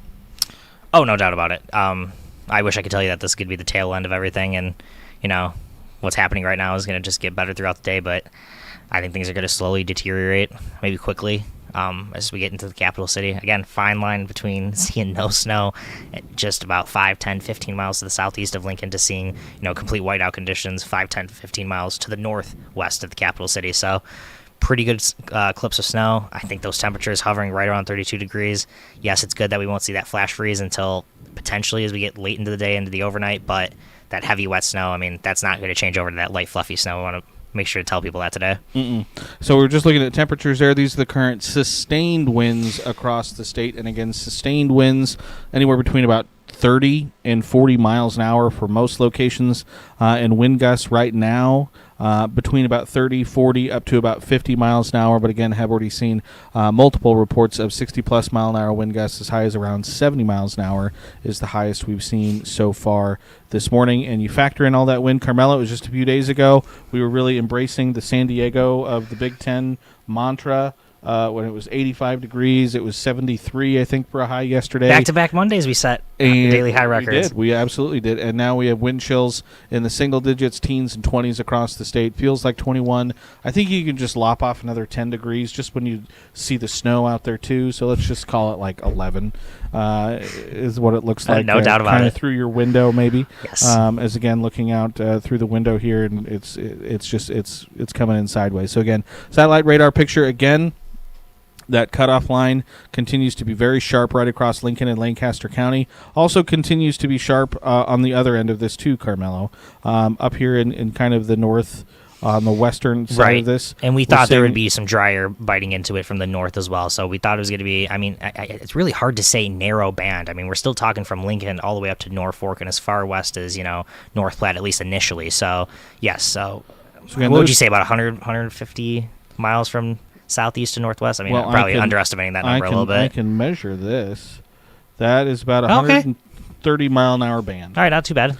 Of very heavy snow. Yeah, really. Yeah, it's really tough to call that narrow. It's definitely not as narrow as the I-80 corridor, but I'm trying to see here. Could we zoom in just a little bit to far southeastern Nebraska? We absolutely can. Just want to see if that's drifted any further off to the south and east. I think that's very important for people to know today. Man, Lincoln is really right on that edge. But if we look outside, it is coming down at a pretty good rate. So, you might think, hey, we're on the very edge of this the snow, so it might be lighter snow on that end. Nope, it goes from nothing to complete, almost whiteout conditions out there. And those snowflakes were heavy when I was coming in, so I'm pretty sure they've only gotten bigger as we gone over the last 45 minutes to an hour or so. But wow, really just a slow turn. Beatrice probably not dealing with any snow right now. And nope. Might be another hour the way this is moving, but yep. Yeah. It's important to, this is moving in two directions. You're getting the snow that's rotating on the back end of this low. So the snow itself is kind of rotating from the northeast to the southwest. Right. And then the whole system as a whole is then moving from west to east. And so that's why it's the back end of these systems. If I zoom out a little bit here so we can kind of see the whole spin of this system, this low, which is going to be spinning right basically like this right here.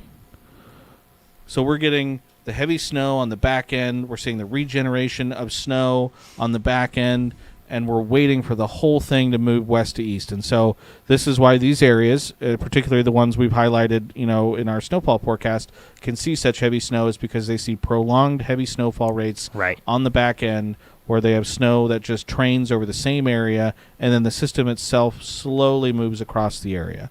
And so, this is our setup for heavy snows. These lows that get spit out of the Rockies slowly track across parts of Kansas.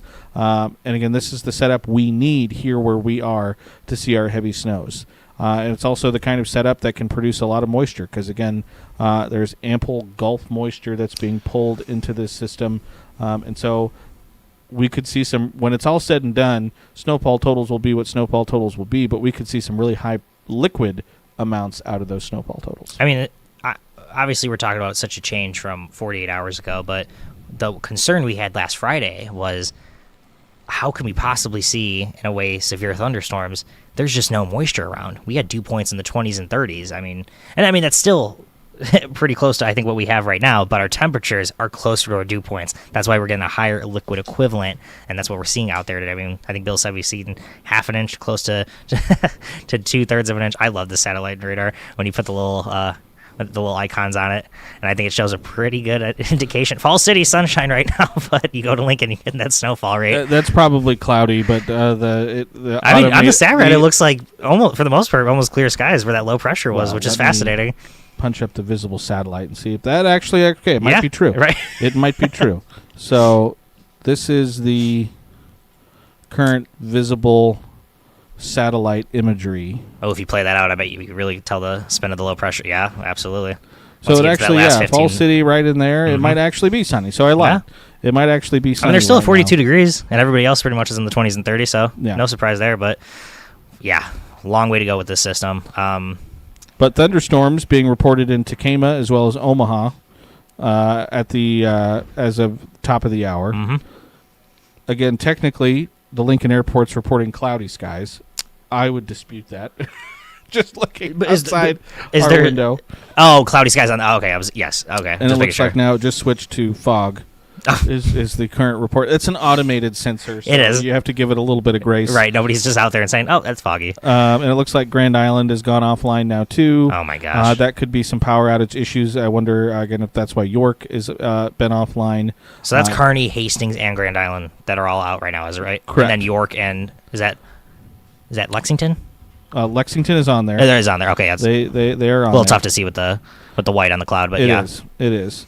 So again, that's the statewide view. This is, you zoom out, look at a regional view. There's really, again, nothing else going on except for kind of this storm system that we have right now.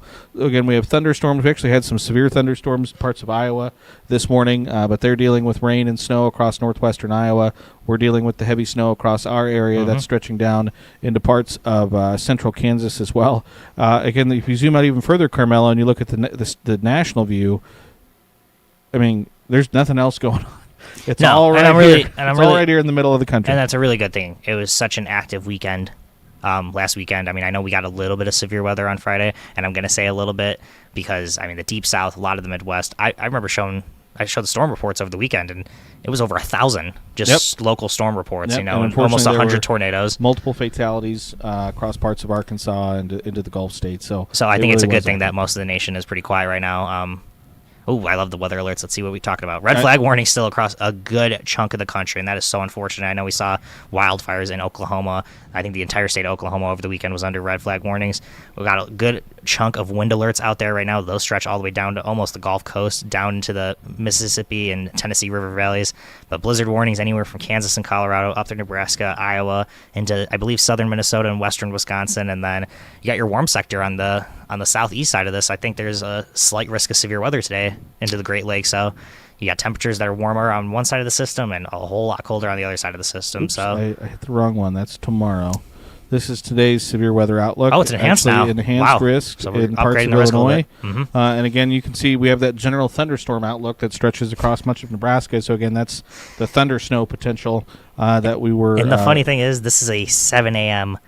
to 7 a.m. graphic. So if we're talking 7 a.m. Wednesday, I mean, most of our rain had been ending at 7 a.m. and they still think there's a good chance we could see a few flashes of thunder, a few rumbles of thunder, and a few flashes of lightning. And we've definitely seen both of those out there today, and probably will continue to see those for at least the next several hours or so. But yeah, severe weather off to the east.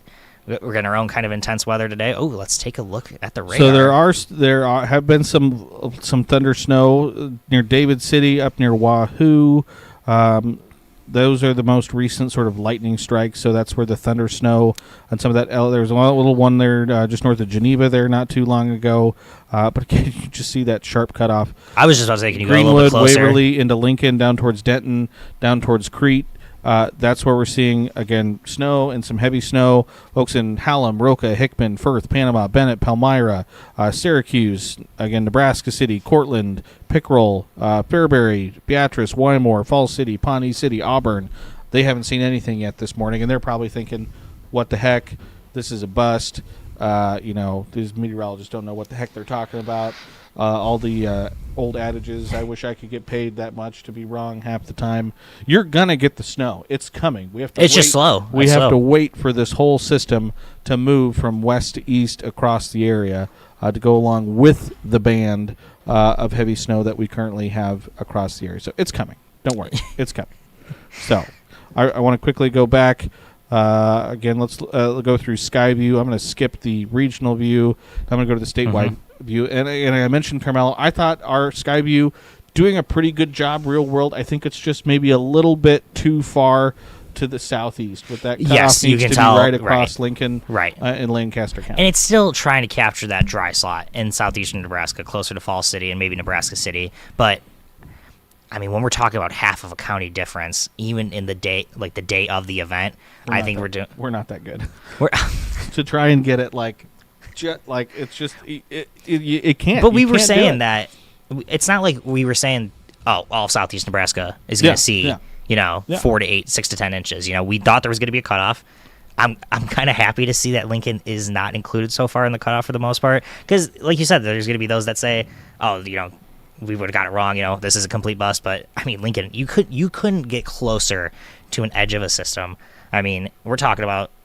I'd be surprised. I'd be interested to see those snowfall totals. Another power flash. Oh my gosh! Another. We're all hooked up to the generator. I was gonna say. Just making sure.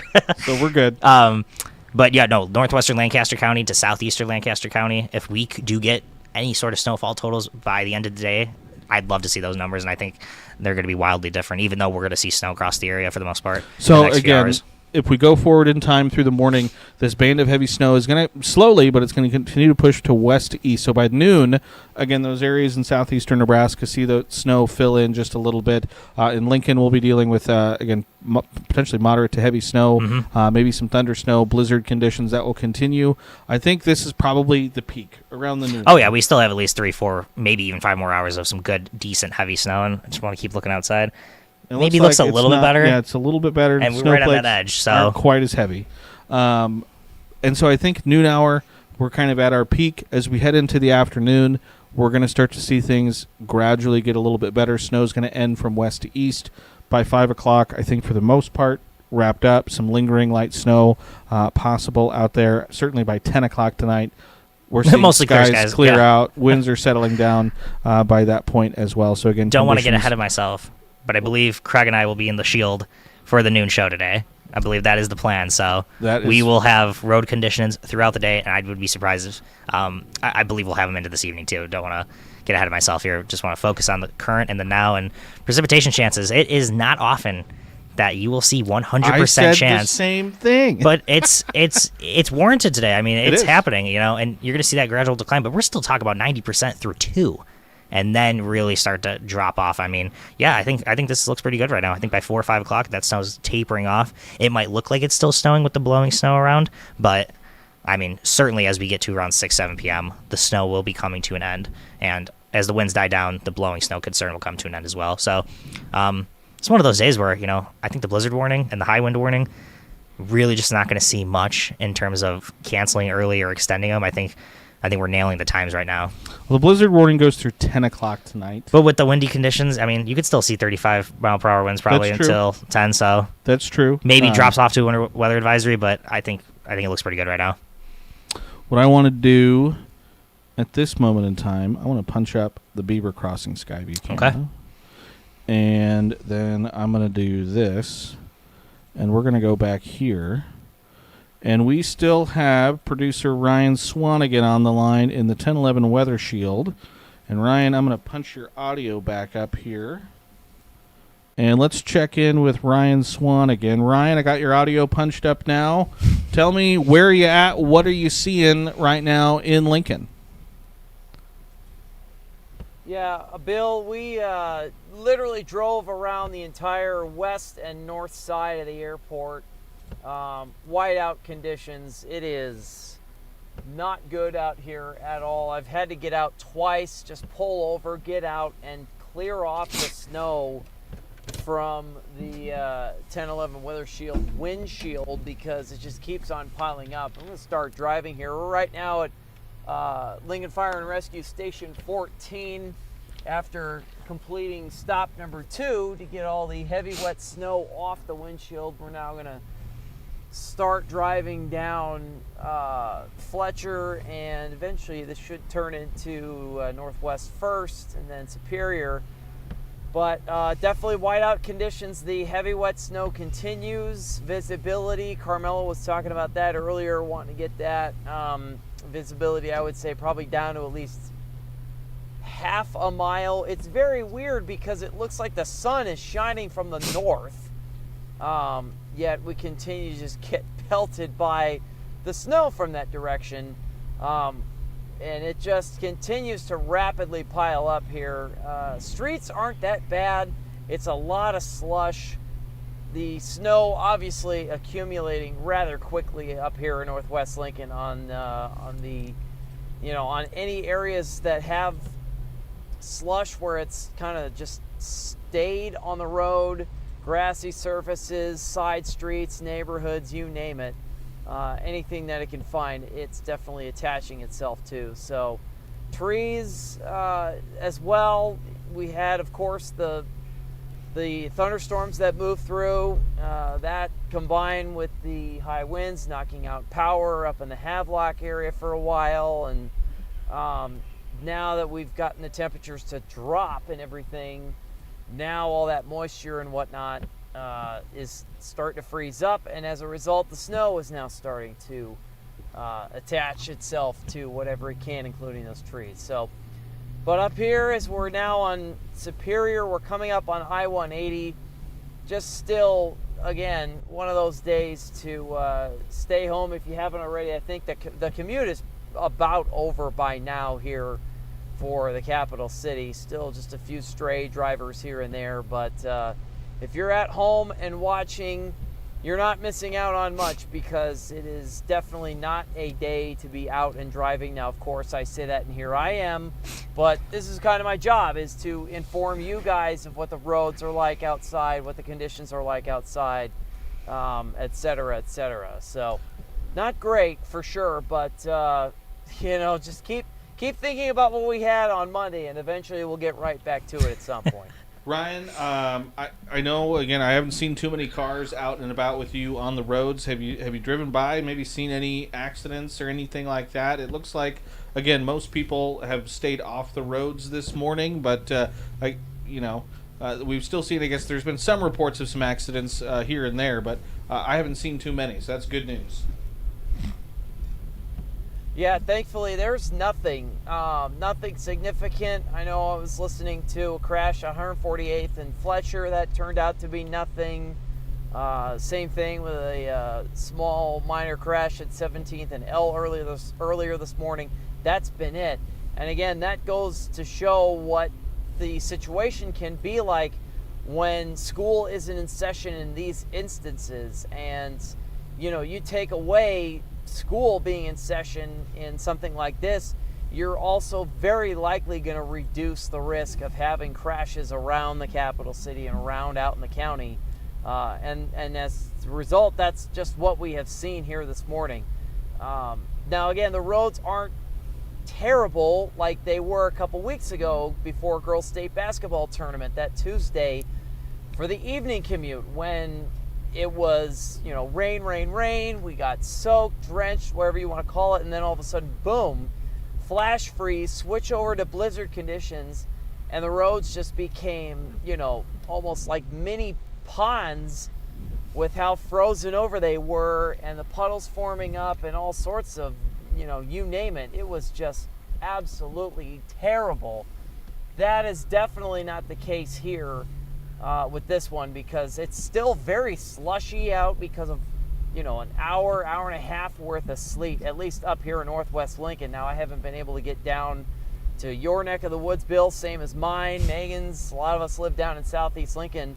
I think it'd be good to see that. It's probably going to be a completely different world down there. We'll see about that. But up here in Northwest Lincoln, they've gotten the worst of it yet again, as we're now driving south on 14th past Superior, going back towards the downtown Lincoln UNL campus. I would say, I don't know, Ryan, if you could be worse, but not too bad. If you could, Ryan, I don't know if it'd be possible, if as you keep heading south, maybe like make your way down to Highway 2 and do a loop across the southern side of town. It would be really interesting to see the dichotomy of one side of the town versus the other. Sure, yeah, definitely. I mean, take a good look right now. Thankfully, we're on our better GoPro camera decided to work again, so that's what we're on right now. You can kind of get a better picture of everything that you can see here in the Belmont neighborhood, and the snow that's just really sticking to the trees. It's starting to really stick to the roads too now. Roads not completely covered, but they're pretty close here as we drive past Belmont Elementary. So yeah, we'll head south and southeast and see what we find down there. And so, Ryan, I still have your shot up here. I also just want to touch on LES power outage update. They have now 655 customers being impacted. That's according to LES. If you punch up the Nebraska Public Power District, that map is loading in here. Maybe we'll give that one a second. The Norris Public Power District is up to almost 7,000 customers impacted, and it looks like, again, kind of across northwestern half of Lancaster County, Seward County, Saline County, and then down towards Hebron and Deschler. So a number of people being reported without power, according to Norris Public Power. Let's see if Nebraska Public Power District, maybe I'll refresh that. Oh, and it looks like your GoPro just power cycled. The Nebraska Public Power District map not popping in just yet, but LES power outage map has 655 customers. You haven't run into, Ryan, any issues with any stoplights maybe being out or anything like that, have you? No, from what I can see, I'm still going down 14th which turns into Antelope Valley. I just looked to my right down Cornhusker at 11th. Lights are good there.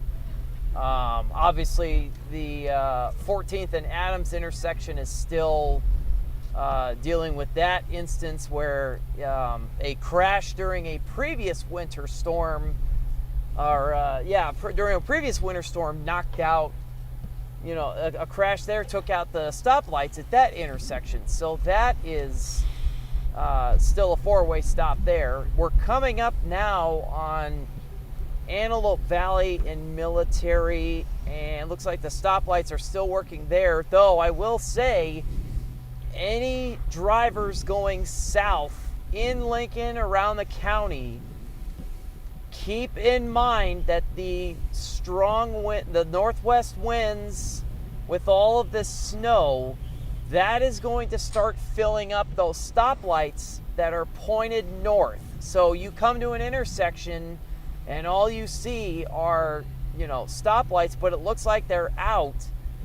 They're not, but you should treat them as if they are, and treat them as if they're a four-way stop, and then see if you can determine if the stoplights are green or not, because the snow filling up those stoplights they're not really heated stoplights to where that snow will melt there. That snow will build up. It's going to cover up the lights. You're not going to be able to really tell if it's green or if it's red. Now here at Antelope Valley and 17th, this looks a little bit better, more so because it's angled. But other intersections that are straight north-south, be aware that you might not be able to see those stoplights and see if they are red or green. All right, that's all good information, Ryan. We appreciate your report as always. We're going to go back to some of our other graphics, but we'll check back in with you one more time here in just a little bit. Sound good? All right, sounds good, Bill. All right, Ryan, you stay safe out there. I wanted to punch back up. This is the LES power outage map. Again, so you can see 655 customers, so not a ton here in town. The most of them seem to be kind of centered not too far away from us, around 48th and Vine. Well, we've seen some flashes, so I'm We've not surprised. seen some power flashes here in the 1011 newsroom over the course of the last half hour or so, but kind of scattered through the middle part of town. Not Even so much some a little bit farther to the south. So yeah. So that's LES. This is the Nebraska Public Power District map. Again, it has power outages in Milford, Geneva, York, Aurora, out along I-80 from near Gibbon through Kearney, Elm Creek, down towards McCook, up into the northwest. They are reporting 156 outages affecting almost 11,000 customers. And then the Norris Public Power District map looks like this, reporting 139 active outages. Total customers affected is almost 7,000. So starting to see a little bit, starting to see those tick up just a little bit for us, Carmelo, which isn't what we like to see, but is not entirely unexpected, considering the conditions that we have across the area. no, not unexpected at all, and it will be that gradual increase throughout the day. I mean, this isn't a severe thunderstorm. You're not going to see, just blow through, knock out power to thousands within a span of, 20 minutes or even less. It's going to be a gradual ticking up of those numbers. And looking at satellite and radar, I think we looked at this like 15, 20 minutes ago. This is now 8:50. Looks like snow is beginning to build in on the southeastern side of Lancaster County just a little bit.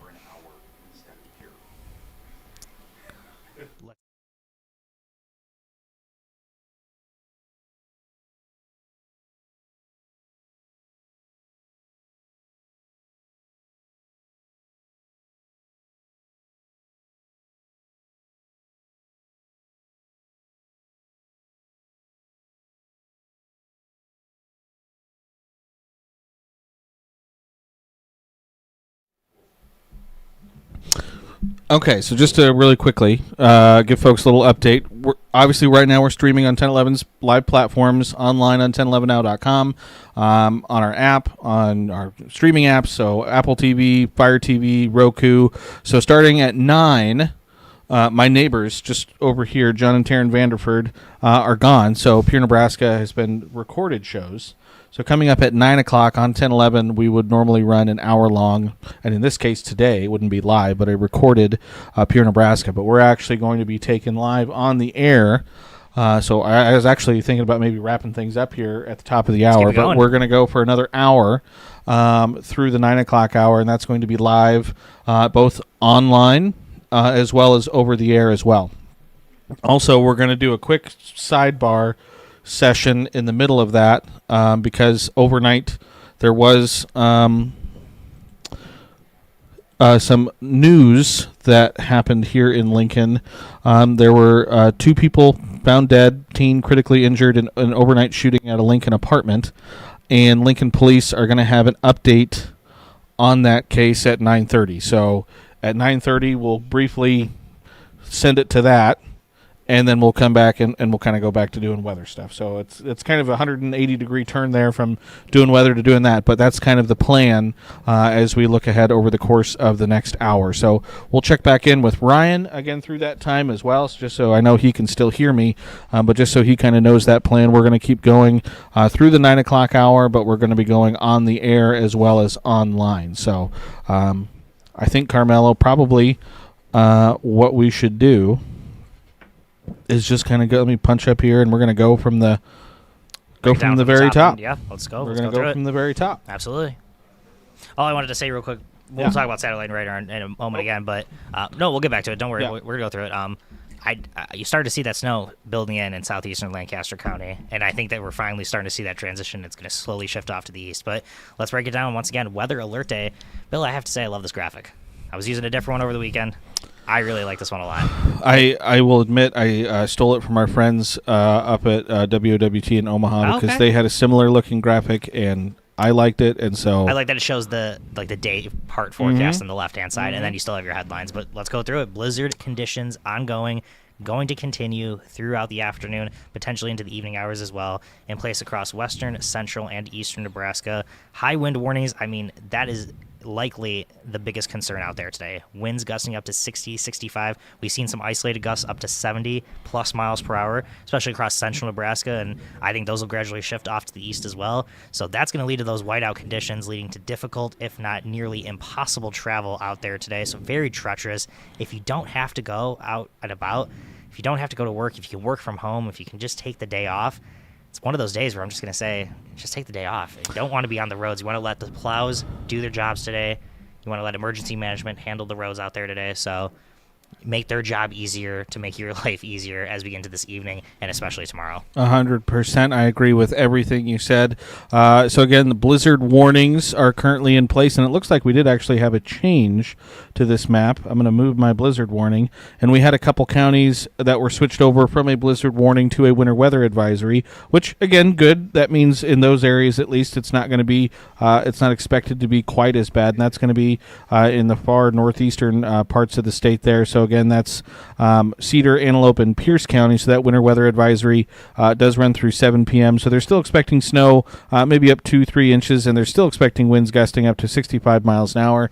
But again, true definition of a blizzard is visibility and wind gusts, a combination of those two things For 3+ hours. So potentially in those areas not quite meeting that criteria, it will still be near whiteout blizzard-like conditions in those areas, but maybe not expecting quite as much snow in those areas. But again, blizzard warnings cover a good chunk of the 10-11 coverage area, including here in Lincoln and Lancaster County, Grand Island, Hastings, Kearney, Broken Bow, McCook, Holdridge, Hebron, Fairbury, Beatrice, up towards, again, the Omaha Metro, and then that extends into northwestern Iowa as well, and all the way up even, and again, you mentioned it earlier, Carmelo, parts of Minnesota and Wisconsin as well, as this system will, again, this evening be pushing into those areas off to our north and to our northwest. So satellite and radar picture, again, kind of tilted over to the eastern. I think those are on both thunder. No, Oh, no. I saw the garbage truck go okay. by. Well, I'm glad I was proven wrong. They're picking up our garbage. We thought we might have some thunder snow and some thunder here at 1011 Studios, but it is just the garbage truck, and I can hear it a little bit better now as they're lifting up our trash can. Yep, no, fair enough. Got a little ahead of ourselves there, Carmelo. Yes, we're sorry. both a little on edge when we want some thunder Because snow. you've already seen some. Man, that really does sound like a. It does. It sounds. I know you guys can't hear it from home, but that sounds like a rumble of thunder. But yeah, taking a look at satellite and radar, southeastern Nebraska, I think over the last 5, 10, 15 minutes or snow, you see that narrow band of snow, and you can see there's still just a little bit of a dry area in central and south central Lancaster County, but you're starting to see snow build in just a little bit more. That's going to continue as we get into this afternoon and especially into this evening. Some heavy wet snow. I mean, I think the darkest blue contours are going to be just to the east of Grand Island and to the east and northeast of Hastings. You see that really deep, dark shade of blue just to the southwest of the Interstate 80 icon there, and then a little bit of heavier snow once you get to the east of Columbus as well. So really gradual shift of that snow. We're starting to see that move to the east. There we go. And I just want to say, we're just going to maybe throw up a slate here for just a second because we're about to get taken on air. We're about to do an hour of live coverage, not only online, but over the air as well on 1011. So, yeah, really quickly, I'm just going to punch up the radar. We're going to turn our mics down for just 1 second while we kind of get that organized, but then we'll restart here in just a minute.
Hello, everyone. Meteorologist Bill Rentschler alongside meteorologist Carmelo Latuca in the 1011 Now streaming studio.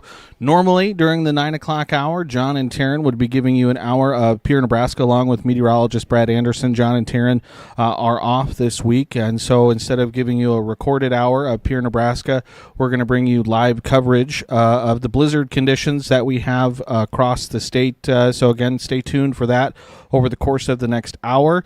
I will also say, again, there will be a brief period around 9:30. There's going to be an LPD, a Lincoln Police briefing on an update of an overnight shooting, and so we are going to take that live as well. So we're going to talk weather for most of this, but we will take a brief period there where we're going to go and cover that LPD briefing. That's live. That's slated to start at 9:30 this morning, so in about 30 minutes. But Carmelo, again, we had been waiting for this event.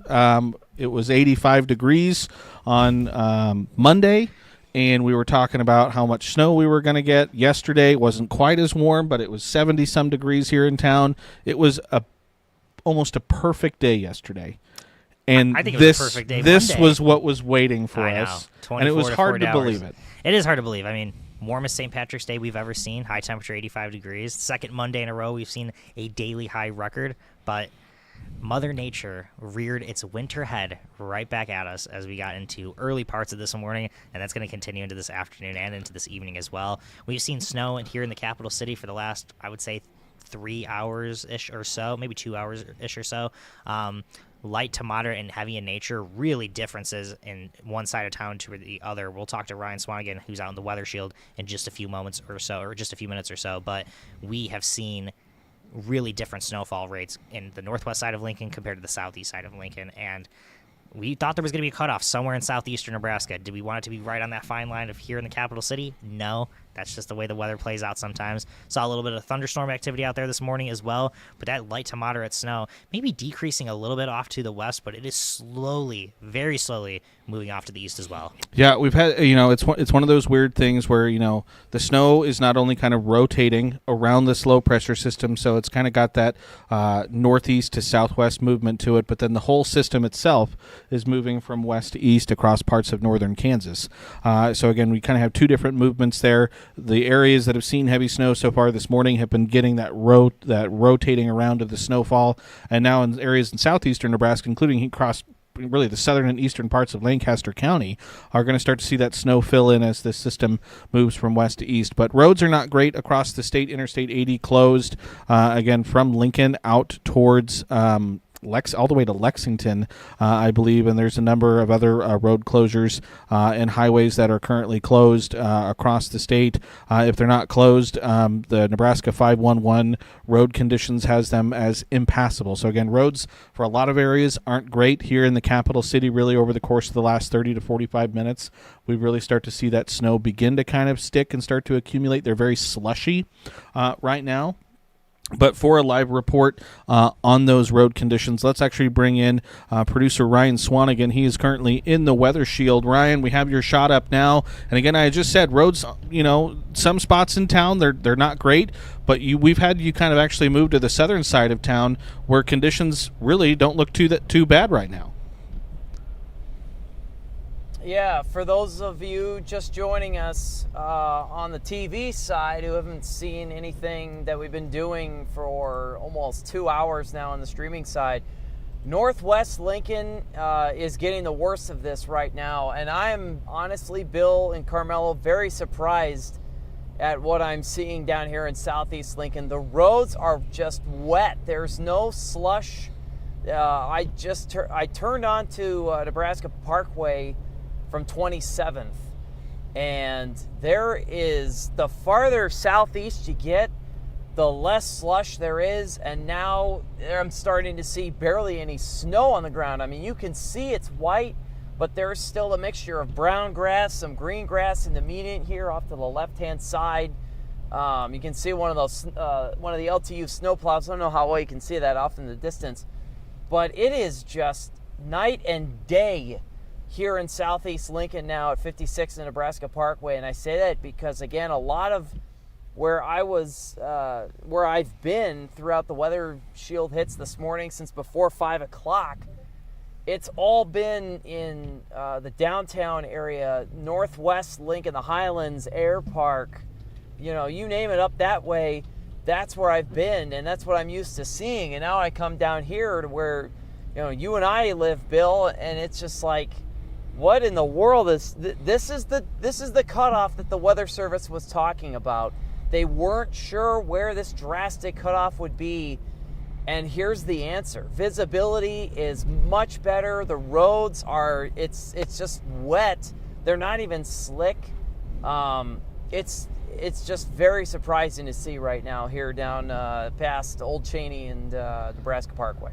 It really is incredible, Ryan, to again see the difference in just a few miles, again from one side of town to the other. But again, you mentioned it. This was the concern. This was the worry. These areas will see snow. They're just going to have to wait another hour or two for the snow to eventually kind of move in. And once it does, we'll see those conditions deteriorate pretty rapidly. Yeah, absolutely. And right now, if I'm LTU, maybe I'm kind of concentrating a little bit more towards the northwest part of the city, and then work my way to the southeast, because this is, again, I feel like the farther southeast I get on the parkway, the greener the grass gets and the lesser amount of snow that I see in the median and on the sides of the parkway, because again, visibility is great. The roads are great. They're just not really that wet. And, they are wet, but it's nothing compared to what you're going to find with the amount of slush and the aftermath of the thunder sleet from this morning that lasted probably almost 2 hours, that led to all that slush on the roads. Thankfully, we aren't in an instance where we have a flash freeze like we did the day before the girls' state basketball tournament started a couple weeks ago. Now, the winds, of course, are still, the snow's going sideways right now because of the wind. We still have the winds to deal with and contend with. So high-profile vehicles are going to have to be aware of that if you're trying to get around somewhere outside of the interstate being closed. Now, to my knowledge, and correct me if I'm wrong, Bill, but I believe I-80 between Lincoln and Omaha is still fine. There's nothing really impacting it, and all is good that way. It's just starting at Northwest 48th Street on the west side of Lincoln where the interstate westward is closed, and it makes perfect sense. It's terrible on that side of town, but down here in southeast Lincoln, nothing to really write home about, at least at this point in time right now. I was going to say, Ryan, the only evidence that you have been driving through a snowstorm at all is that we can still see some of the slush on the hood of the weather shield. So I know we had asked you a few minutes ago for those folks. Yes. For those folks who are watching our stream online, 10 minutes ago, 15 minutes ago, you were in the Belmont neighborhood and conditions were brutal, and we had asked you to maybe drive south to see again the difference just across town. But now I'm going to ask you again, since we're on the air now, that maybe if you can eventually kind of head back north so we can kind of get the opposite side of the coin now, where southern side of town is okay, but the northern side, and especially the northwestern side of town, is not as good. So can we send you back up north? Would that be okay?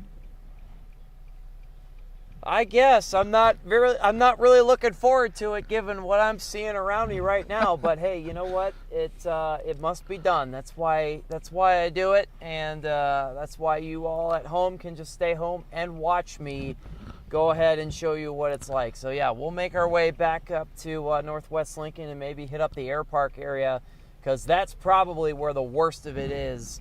And still ongoing, too, right now. All right, well, we appreciate the report, Ryan. Again, you stay safe out there on the roads, and we'll check back in with you in just a few minutes. So, again, that was producer Ryan Swanigan in the 1011 Weather Shield. And, again, if we go back to the satellite radar, Ryan's on just the southern side of town, and you can almost see it there on the radar where that sharp cutoff is. Can we zoom in just a little bit more, Bill, just to see a little bit closer into Lancaster County? We absolutely can. I mean, this is a very good view from southeastern Nebraska, but I would love to just see. And I know this is what I was talking about. I know that little, very narrow band of snow, maybe 10 miles across from west to east, is just starting to develop. Really didn't see that too much on from that shot from the weather shield. I just think it's going to intensify, as you said, in the next 1 to 2, maybe even 3 hours. But you can see there's still some dry slots in Lancaster County, still some areas where snow really hasn't begun to fill in too much. I mean, just looking outside the window right now, it's definitely not as bad as it was maybe just 30 minutes ago. But that don't let that fool you. Yeah, don't let that fool you. We still have probably 5-6 hours left to go. And again, you can see on the radar here these lighter blue colors indicative of more of that lighter snow, the darker blue colors, which you do see in this radar loop, which is over the course of the last 2 hours. We did have some of those bursts of heavier snow here in Lincoln. And again, not only the bursts of heavier snow, but the very strong winds as well. We've been seeing power outages across the area, not just here in Lincoln and Lancaster County. If I punch back up, Carmelo here, I want to pull back up our power outage map. Absolutely. Because we have more power outages now being reported. So this is the LES power outage map. And again, when we started our stream shortly after 7 o'clock this morning, there was 2. It was 2. The number 2. That was it. That's it 10. for LES. So over the course of the last just half an hour, 45 minutes, that number has continued to increase, and it's now up to just a little over 1,000 customers for LES. I mean, which just again, 15 minutes ago we were 658. So around we 600, jumped at 650. least 500 in the last 15 or 20 minutes or so, and I just think this number is going to unfortunately slowly climb as we get into this afternoon. And the worst thing about this is it's those winds. So even when that snow, maybe like what we're seeing out there right now comes to a lull, kind of going to be hard to restore that power with just the winds out there today, gusting between 55 and maybe even up to 70 plus miles per hour at times. So unfortunately that number will continue to climb, or we think it will, especially compared to what we've seen out to the west. But yeah, light to moderate to heavy snowfall throughout the day. Yep. So again, a little over 1,000 LES customers without power. If you look at the Nebraska Public Power District map, we give it a second to kind of populate here. They're reporting power outages all over the area. So again, you have power outages across Milford. Almost the entire area in York has power outages. Down towards Geneva, over to Aurora, Gibbon, over to Kearney, over to Elm Creek, and then up into parts near Loop City, up into the northeastern part of the state, Norfolk, Tacoma, up towards Sioux City. So again, a number of power outages. According to Nebraska Public Power District, 151 outages for them, affecting a little more than 10,000 customers. And then if you look at the Norris Public Power District power outage map, they're reporting about 138 active outages for a little more than 8,100 total customers affected at this time. Okay. I hate to say it, but we're going to keep saying it all day, and those numbers are just going to go up. We hate that there's going to be the loss of power out there today, but isolated to scattered power outages with those gusty winds. Tree branches could come down out there today. Heavy, wet snow. We got a taste of what a March blizzard could look like just a couple of weeks ago on that Tuesday event, but I think this one's kind of shaping up, at least as of right now, to be just a little bit worse, and we'll be able to judge that a little bit more as we get throughout the afternoon. But satellite and radar, southeastern Nebraska, once again, we're seeing that snow slowly start to fill in off to the south and east. It really intensifies the farther north and west you go, especially central and northeastern Nebraska, but everyone in southeastern Nebraska will get that snow today. And we want to talk about the weather alert day. We've had this in place since Saturday afternoon and evening. Had really good confidence that we would see some sort of winter-like event out there today, and that's exactly what is happening. Blizzard warnings are in place across a good portion of the state, almost the entire state, seeing the high wind warnings almost across the entire state. The blizzard warnings mostly right now, central, portions of northern, all of southern, southeastern, and eastern Nebraska, and that's going to continue, I think, until 10 p.m., at least in eastern Nebraska, for the blizzard warnings. The high wind warnings across the state until 7 p.m., but gusts up to 65 miles per hour are fairly likely, potentially gusting up to 70-plus miles per hour at times. I believe we've seen a few isolated wind gusts up to 70-plus miles per hour in central Nebraska particularly, but the travel impacts today, just treacherous travel, very difficult, if not impossible travel. We've already seen a lot of impassable roads, as you said, Bill, but and don't let the number fool you, 38 degrees. You would think, I've heard a lot of people say... That probably already happened. Right. But, I've heard a lot of people say over the last couple of days, how are we going to get snow if our temperatures are going to be above freezing, Our temperatures that high, yes, earlier this morning, we're seeing falling temperatures. We are right around the freezing mark, and we're going to continue to be right around the freezing mark. We're not going to warm up today, and then we'll fall into the 20s later on this afternoon and evening. And I really quickly, I just want to add, because we were just talking about power outages a second ago, Megan Conway just messaging us, letting us know she took a call from a viewer who's in Denton, who said that you can't see 10 feet and that the power is out in Denton. So again, they are unfortunately with a group of a number of people that are currently without power. So again, power outages being reported in Denton as well as poor visibility. So again, weather alert day there in place. Again, if you look at the blizzard warnings, again they cover a good chunk of the state. I got to move my little graphic there because we actually had some blizzard warnings that were flipped over back to winter weather advisories there in the far northeast. Also have some winter weather advisories in the far southeast. Lincoln, Lancaster County under that blizzard warning that technically is going to go through 10 o'clock tonight. Yes. The snow will not last that long. We're expecting snow to probably really around 4 or 5 o'clock. Taper off mid to late afternoon, but we still could be dealing with areas of blowing and drifting snow through the day. Again, blizzard warnings. You don't even have to have any snow falling for there to be a blizzard warning. We'd call that a ground blizzard. Right. So we could still be dealing with those areas of blowing and drifting snow. So again, we just looked at it, but the satellite radar picture, that band of heavy snow right now really stretching from up in the northeastern corner of the state down kind of through south central Nebraska. If I just pause the radar where it is right now, our current time, so that is just the current radar right there. So right now the heaviest snow kind of stretching from up near Wayne down through Columbus, kind of on the edge of Grand Island, Hastings, and I'd say probably kind of up through York, Aurora, kind of in that circled area right there is right now, that's where the conditions are currently the worst. And we've seen that, again, through the day today. I want to quickly see if I can punch in what, and this kind of matches with with that line I just drew. Carmelo, we looked at earlier, the Grand Island sky Couldn't view. see. You couldn't see anything. Blocks away. That looks a whole lot better. Dramatically improved conditions right now in Grand Island as snow has let up considerably in that area. So that is good news. I think it's safe to say then that the worst of the snow is between central Nebraska and the capital city right now. I It would will slowly shift off to the east. Absolutely agree with that. And you can tell by those darker shades of blue. I mean, I was saying, I think just before 9 o'clock, right around that Interstate 80 icon to the southeast of the D in Grand Island, you see, look at that dark shade of blue. And that extends up to the east of Columbus and to the west of Omaha, to the north of Lincoln as well. And that band of snow, that's not going anywhere. Or at least, yes, it is going somewhere. It is going to be moving off to the east, but the heavy snow, that is not going anywhere. That's going to continue into the late morning and especially the early afternoon. So kind of these two areas that I've circled, again, that one stretching from up near Wayne down kind of through the York area, and then down kind of near Hebron. That is probably the band of heaviest snow that we have right now. Also keeping an eye on that band that kind of stretches from up near Wahoo up through the Omaha area. Yes. I think that's probably the area that right now would most likely maybe experience maybe some thunder snow and potentially some intense snowfall rates in there. So Whiteout again, conditions most likely in those areas as well. Yep. And then again, these areas here in the southeast, again, it was sunny in Falls City earlier. Again, the snow is coming. This whole system is going to continue to push from west to east across the area as we head through the morning. Not as much.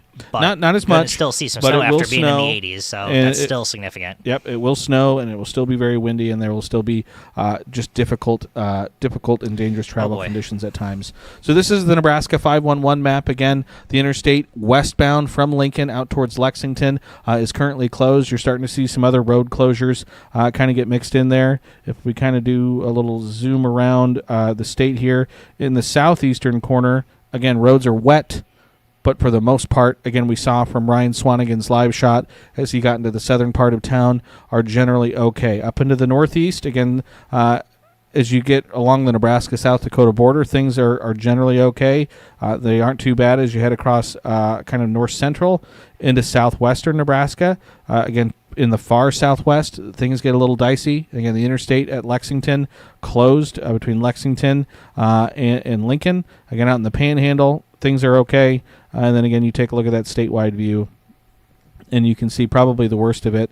I don't know if I can zoom in here on this graphic, Carmelo. Oh, and it's going to let me. The worst of it, again, probably kind of from Lexington over to Grand Island, over towards Hastings. That's where we have a lot of, not only the interstate closed, but multiple highways closed. And again, those areas shaded in purple are indicative of just travel not being advised at this time. And again, the interstate between Lincoln and Omaha at this time. Still open, but completely covered. Still open. But as I refresh my Nebraska 511 map here on my internet browser, if I click on it, basically the report is that it's completely covered with mixed snow and ice or slush, and dealing with areas of blowing snow. So probably that's likely only a matter of time before it. I mean, I don't want to make that kind of judgment. You want to make that call, but given what we've seen out to the west, it's not. It's not out of the realm of likelihood that we could see interstate closure. At least partially. Some sort of interstate closure between Lincoln and Omaha as the day wears on. So if you look at Lincoln traffic cameras, again, a lot of slush, a lot of that kind of out on the roads right now. So it's not necessarily accumulating on main streets, but untreated streets, neighborhoods, parking lots, sidewalks, elevated surfaces, Carmelo. Mm-hmm. We've certainly seen this stuff begin to accumulate. I'm looking out at our 1011 parking lot, and again, it looks like there's maybe an inch to 2 inches of slush and snow that are currently out in our parking lot. So, but there's certainly a difference. You take a look at 84th and O on the right-hand side of your screen, and then you go to that's just... So there's 84th and O. East side of town. That's... Looks okay. Wet roads, you can see a little bit of slush, and then if you go back to all of them and then go to the top left one, I believe that's, 14th and I-80. You can't see out of it at some point, and it's very much snow-covered. So, Ryan Swanigan, he's headed up to the north side and especially the northwest side of town, and it's going to be a whole lot different up there compared to some parts of town. 48th and Holdridge, that just looks looks messy. A lot of slush there. But at least right it's now on 48th for the most part, Holdridge. just the median that really has that snow-covered portion. Mm-hmm. As he said, the grass is greener on the other side of town. It is. It is for right now. So if we look at that snowfall forecast, again, this is what meteorologist Brad Anderson he had looked at everything, and this is what he had come up with for this morning. And so again, obviously last night there was kind of not necessarily last night, but yesterday there was kind of the big shock because we'd kind of gone 3 to 5, 3 to 6 is kind of, but then all of a sudden the models were like, hey, there's going to be this band of heavier snow, and so that's where we're seeing the potential for 6 to 10 inches of snow. And these are the types of storms, these lows that kind of track across northeastern Kansas, where we see the really heavy snow on the back end of the system. Those are the kind of storms that can produce some of these heavier snowfall totals. That's what we need to get these heavy snows. Again, in Lincoln, historically, climatologically speaking, it's really hard even just to get 6 inches of snow in a single day. It's only happened about 2 to 3% of all of our snow days going back to when records began in 1897. I think as early as 48 to 72 hours ago, we had thought there was a chance that we'd see some of these higher snowfall totals, maybe up to 6 to 10 inches. But you never want to put that higher number that far out, given that you're going to change this map. The map has changed just from last night to this morning. Ken Shemek had 5 to 9 inches. Brad Anderson updates it to 6 to 10. I know it was at 6 to 10 proportions of yesterday as well. So you're just trying to fine-tune it, give it as accurate as you can. Could we see less than 6 inches here in Lincoln? Absolutely. Could some locations in that dark shaded blue area get over 10 inches of snow? I think it's possible. I think a few areas could, but really widespread area of 3 to 6 inches. Got a text message from Brad Anderson just, I would say 15 minutes or so ago. He said maybe 4 or 5 inches in far northwestern Lincoln, and then 2 to 3 inches for Lincoln itself. So, and I think lesser amounts obviously off to the south and east. So really widespread numbers across town right now, and we're really trying to hone in on that, showing a really tight gradient of snowfall from 1 to 3 inches, just a county or two off to the south and east, to 6 to 10 inches for the most part along in north and northwest of Interstate 80, especially along and west of Interstate 29. Yeah, so there's going to be that really tight gradient, like you said. I really quickly just want to remind folks that coming up here at 9:30, so in just a couple minutes, we're going to kind of step away, at least briefly, from our weather coverage. There's going to be a Lincoln Police Department press conference on an update to an overnight shooting that took place here in town, and so we're going to step away from the weather coverage to take that live and bring that to you live. And so that's going to be coming up here in just a few minutes. And so, again, just wanted to give folks kind of a heads up that in just a minute or two, we're going to see that switch over. So I'll let you keep going there on the snowfall forecast, Carmelo. Oh, absolutely. I think, for the most part, I think I've honed in on it that we'd see less snowfall in southeastern Nebraska, traced to maybe up to 3 inches. Again, 6 to 10 inches along and north of Interstate 80, especially once you get into eastern Nebraska and then west of and along and west of Interstate 29, with lesser amounts the farther north and west you go. But again, snowfall, as much as it's important today because we could see a lot of it, I think the winds are just going to be the real problem out there today. It's going to be really hard to measure some of this snowfall. 2 weeks ago on that Tuesday event, we officially measured, I believe, 1.1 inches at the airport.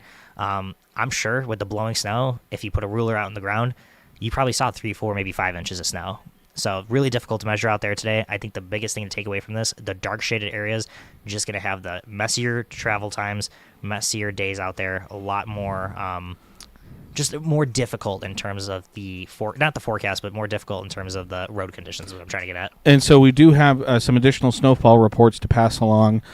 2 miles east-northeast, Hastings, this was as of 8:30, so about an hour ago, had reported 5.5 inches of snow, which, again, that's where we had kind of seen that heavy band early this morning. I think it's kind of shifted maybe a little bit away from there. That heavier band, not quite as... It's shifted at least just a little bit to the east. So that is what we like to see. Columbus at 9:06 a.m. in Platte County reported 4 inches of snow. Okay. 2 miles west-northwest Hastings. I believe this is the National Weather Service office in Hastings. This was as of 7 a.m. Had reported 3.5 inches of snow. Any Lincoln Airport, perhaps? Have not seen any of those just yet. Okay. I'm trying to just curious. See, let me turn that off. No, not yet. Okay. Not yet. So 3.5 inches at the National Weather Service office in Hastings. Near Ralston in Douglas County, 2.5 inches of snow as of 9 a.m. In Wisner in Cumming County, 8:07 a.m., 2.5 inches of snow. Seward, as of 8 a.m., so an hour and a half ago, 2.5 inches of snow. In Gretna, as of about 9:15, 2.2 inches of snow. As of at the Grand Island Airport, as of 7 a.m., so again, 2.5 hours ago, they had measured 1.8 inches of snow. So again, those are all the snowfall reports that we have in as of right now. And it looks like here, I'm just going to get this ready to get going. We're going to have that LPD press conference coming up here in just a moment. So I want to see if I can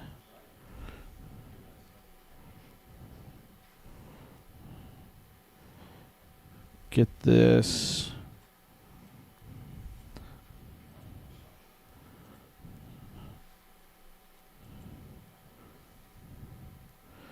So again, we have our Skyview cameras, and we can see that LPD press conference that's coming up here in just a minute. And as soon as that starts, we're going to cut away from our snowfall coverage, and we're going to bring you that LPD press conference live as that happens, an update on an overnight shooting. So again, touched on the snowfall reports. Carmelo, you see the snowfall forecast there.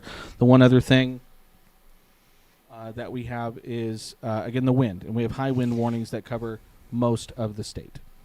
Oh, absolutely. I mean, 55 to 60 to 65, 70 miles an hour or so wind gusts possible across a good chunk of the state. And, that's led to visibility in some locations down to 0 miles. I think we saw that in York earlier this morning. I believe I was just checking the airport just a little while ago. They did get down to a quarter of a mile for a good half-hour period. That's probably gone up given what I'm seeing out there right now, but I know we're a little ways away from the airport. If we could take a look at visibility, if it's possible. If not, no big deal. But yeah, where we were seeing that 130-mile snow band from northwest to southeast, we saw visibility numbers dropping down overall under 2.5 miles, if not under 1 mile. So I mean, we're seeing it on the Lincoln Skyview cam. A lot of cloud cover out there right now, a lot of snow. This looks wildly different from just an hour ago. And I believe, that's a quarter of a mile right now in the capital city. Temperatures in the low 30s. Winds gusting up to 53 miles per hour. Wow, that is some intense snowfall rates. So let's see. Bill, you're going to have to help me here with some of these visibility numbers. What are we seeing out there right now? We got a quarter mile in Lincoln down to 3 miles in Beatrice. So we're starting to see the snow pick up down in Beatrice. Hebron is not reporting right now. Okay. Hastings is not reporting. Holdridge not reporting. Kearney not reporting. York is reporting 0 visibility. So that's been double consistent. zeros on there. Yep. Grand Island reporting quarter mile visibility. Columbus reporting quarter mile visibility.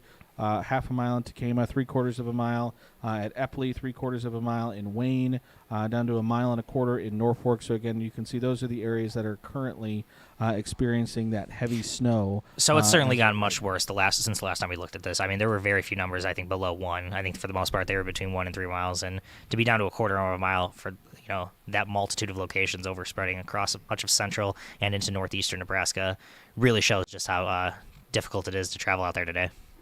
And it looks like, again, this LPD press conference is about to begin. So, again, we're going to step away from our weather coverage as soon as it begins and bring you this update from Lincoln Police on an overnight shooting that happened here in the capital city. So let's go ahead and just step right in and listen to Lincoln Police Chief Mishan Morrow on that update from Lincoln Police. In the future, let's talk through what that looks like, because I don't think that should be streaming until we start speaking. Gotcha. So we don't look silly, as we're preparing.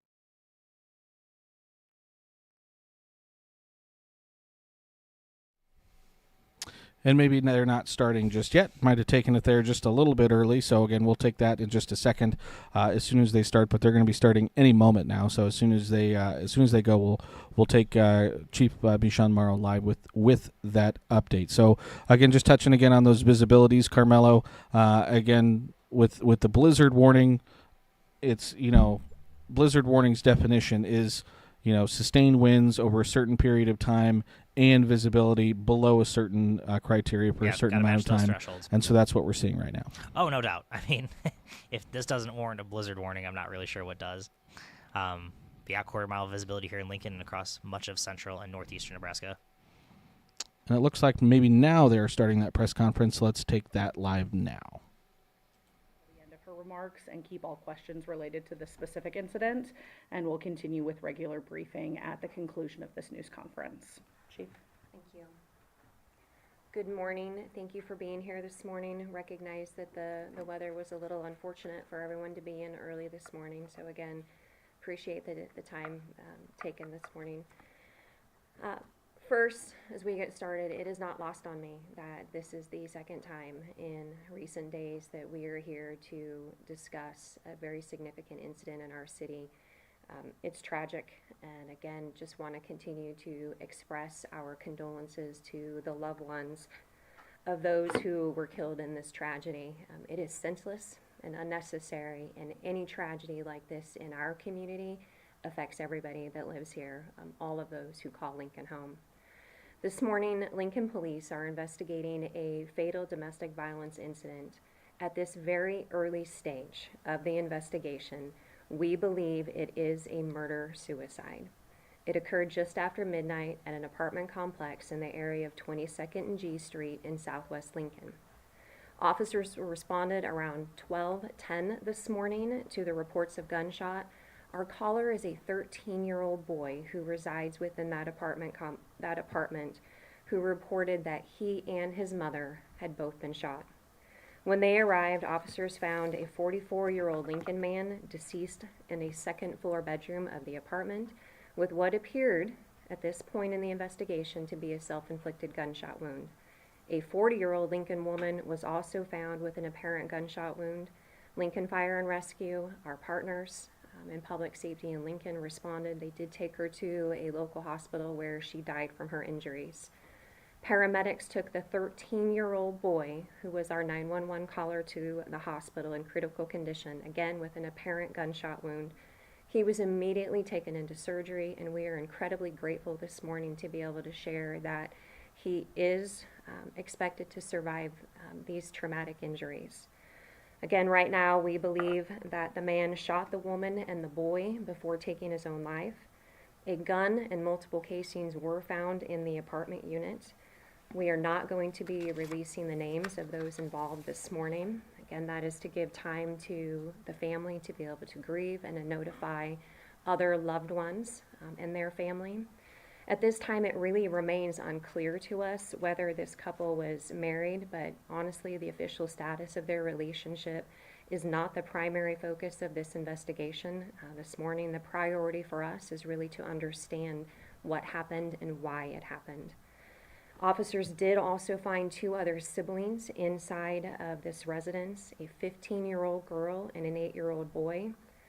Thankfully, neither of them were physically injured in the shooting, but undoubtedly we understand that they will be experiencing emotional distress from this senseless tragedy happening within their home and their family. Both of these uninjured children were taken to Braveby Child Advocacy Center for forensic interviews. We want to thank our partners. They got up in the middle of the night to be there to assist with these young victims in our community, and we're just continually thankful for the resources and partnerships that we have assisting us in these types of events. LPD is also working very closely with Lincoln Public Schools, where all 3 children attend. LPS is always very proactive in providing support and services to impacted families and students when violence and tragedy affects their homes. Families who need extra support are encouraged to reach out to the schools today. We do recognize and understand that the district is closed, but we're told tomorrow the counselors will be in the schools and available for those students. As we all know, this is the second fatal domestic violence incident in Lincoln within the last month. Our hearts continue to break for those that whose lives have just been unnecessarily cut short by the perpetrators of domestic violence, and I want to make sure that we make that very clear, that it is the actions of these perpetrators who we need to continue to hold accountable in our community for the violence that they inflict within their homes. These actions cause irreversible harm to these families in our community. We do want to remind the community that there are many domestic violence resources offered in Lincoln, and again, we continue to be grateful for that. One of those is right here at the Lincoln Police Department, our Victim Assistance Unit, who is here for anyone that is in need of support or guidance, not only for domestic violence, but for other crimes as well. Voices of Hope and Friendship Home work very diligently to protect and uplift survivors in our community, and they are also always available and a resource to those in need. The National Domestic Violence Hotline is available 24/7. I want to provide that number. That is 800-799-SAFE. That is 7233, 800-799-7233. We want to reiterate again that we are just hours into this investigation, coming in just after midnight last night. Our criminal investigation unit will continue to piece together the circumstances of this tragedy. That's additional interviews. We have autopsies that we expect to be conducted soon that will help to determine the official cause and manner of death. We continue to appreciate your patience, and I'll open it up for what questions that I can answer this morning. Yes? Within this case, and y'all, again, very early in the investigation, have there been any on-record previous contact with them about domestic disturbances? To my knowledge, we don't have a history with this family. Yes? Can you say what the relationship was with the 13-year-old with either of the people? And I apologize, I didn't repeat the first question. I know that that's often not picked up. So the first question was, do we have a history? And that is, to my knowledge, we don't have a history with this family known to the Lincoln Police Department. The second question, the relationship of the children. Again, there was a 15-year-old, a 13-year-old, and an 8-year-old. The 15-year-old and the 13-year-old have a father that is a different individual than the man in the apartment last night. We do believe that he is the father of the 8-year-old in the home. So the woman was not related to any of the... They're her children. They are her children? Yes, all 3 are her children. There's just 2 known separate fathers. And did the 13-year-old make the call after he was shot or before he was shot? After. He made the call after he was shot.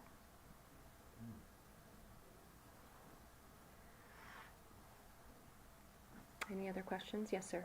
Just for the sake of that context, were the current man and woman involved in this case married or no? Again, the question is the relationship of the man and woman in the apartment, and we haven't yet officially determined that. That will be a part of the investigation of whether they were married or not, but again, to be quite clear, that is really secondary. Really, our investigation is to determine exactly what happened and why, and the relationship will be determined as that investigation continues. the man was found upstairs in a bedroom? It's a single floor, but he was in a back bedroom of the apartment complex. Where was she at? She was in a different location, still within the apartment. Where was she shot? I don't want to release where either one of them were shot at this time. Again, as part of our investigation and the necessary autopsies that will be conducted, we want to wait until we have all of the information very succinct and clear before we provide it. You mentioned of the separate relationships with the kids. Sorry about that. But was the man and woman living there at the time? To our knowledge, both the man and the woman lived together in the apartment with the 3 children. Yes, sir. Is it apparent if any of the other children suffered any injury whatsoever beyond the 13-year-old? Again, we're very thankful that the 15-year-old and the 8-year-old did not have any physical injuries from this incident. And were they awake? Were they present when the mother was shot? So the question is whether the children were awake and present. We clearly know the 13-year-old was involved to some degree or another, or came upon the incident because he is shot in this incident. For the other 2 children, the 15 and the 8-year-old, that is knowledge that we don't yet have, as that was a part of the interviews that were conducted at the Brave BCAC, and we're waiting patiently for that information to be forthcoming. So it's not clear if the 13-year-old tried to intervene in some way? The 13-year-old was very quickly rushed to the hospital where he immediately underwent surgery. So our ability to interview him and understand what he saw, heard, experienced is still yet to be determined.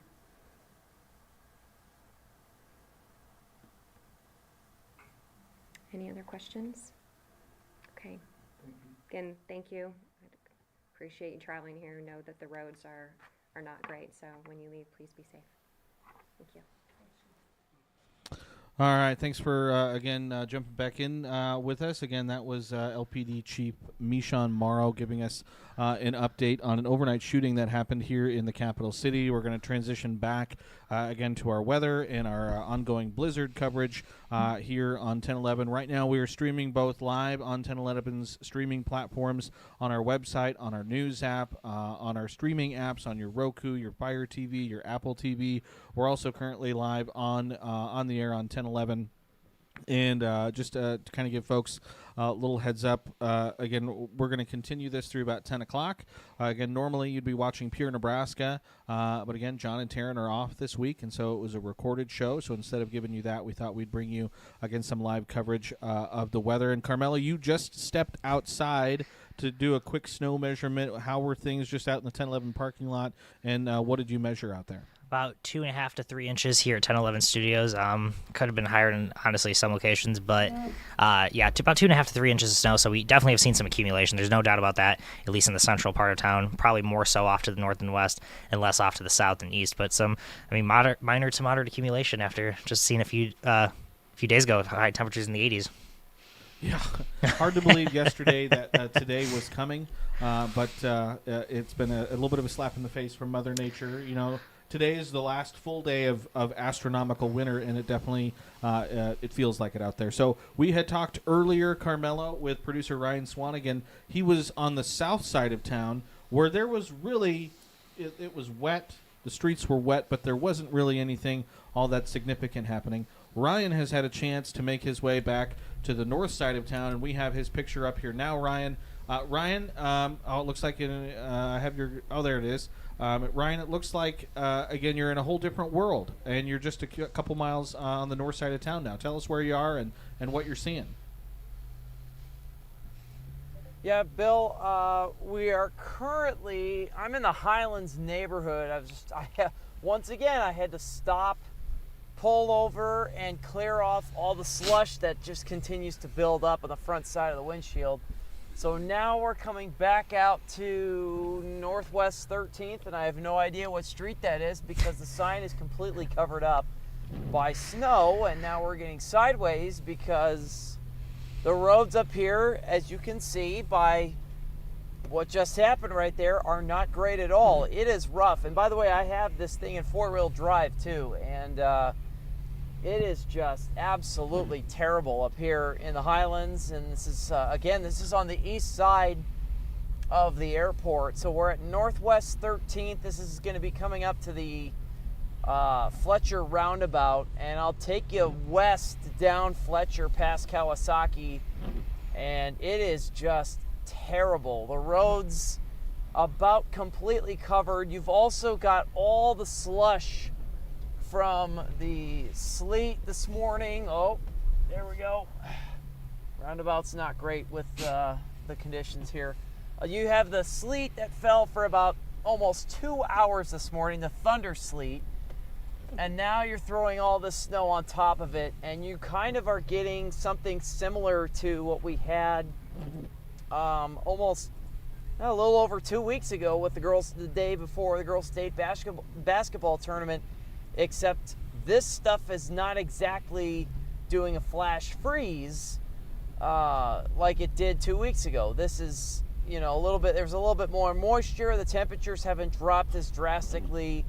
So with that being said, a good portion, and I mean a very good portion of Northwest Lincoln is dealing with, I mean, right what we're seeing in front of me right now. This is whiteout conditions, blizzard conditions. It is just absolutely terrible up here in Northwest Lincoln, Bill. And Ryan, this is unfortunately, you know, kind of what we were worried about early this morning when we first talked. You know, things weren't all that bad, but we had said, you know, things are going to deteriorate pretty quickly, and we've really seen that come to fruition, especially on the northwest side of town. Can you just talk about the dichotomy between, you know, just a couple minutes ago, I mean, you didn't even need your wipers, and the only evidence that there was any snow was that you had some leftover slush on the roof, on the hood of the weather vehicle. Yeah, night and day. Simple as that. Night and day. 70th and Parkway, 84th and Parkway, and now we're on the south side of Kawasaki at along Highway 34, Northwest 20th, and it's like being in two different parts of the country, except it's two different parts of the city. We were seeing a lot of brown, green grass, medians, I mean everything in southeast Lincoln. There was no snow on the roads, there was nothing. And now up here you've got the slush from the thunder sleet this morning that LTU had to come plow, and it's now kind of piled up together. I actually don't even know if they've plowed up here. I think this is more so just the commute up here gets so busy with all these workers going to Kawasaki that it ends up creating tire tracks, and the slush just kind of builds up in between the tires of the vehicle. But now the snow's, you know, coming down and collecting, and it's starting to build up on the roads as best as it can. Now it's not completely making it undrivable, but you can tell it's starting to build up. It's certainly building up on the sides of the roads and then the median as well.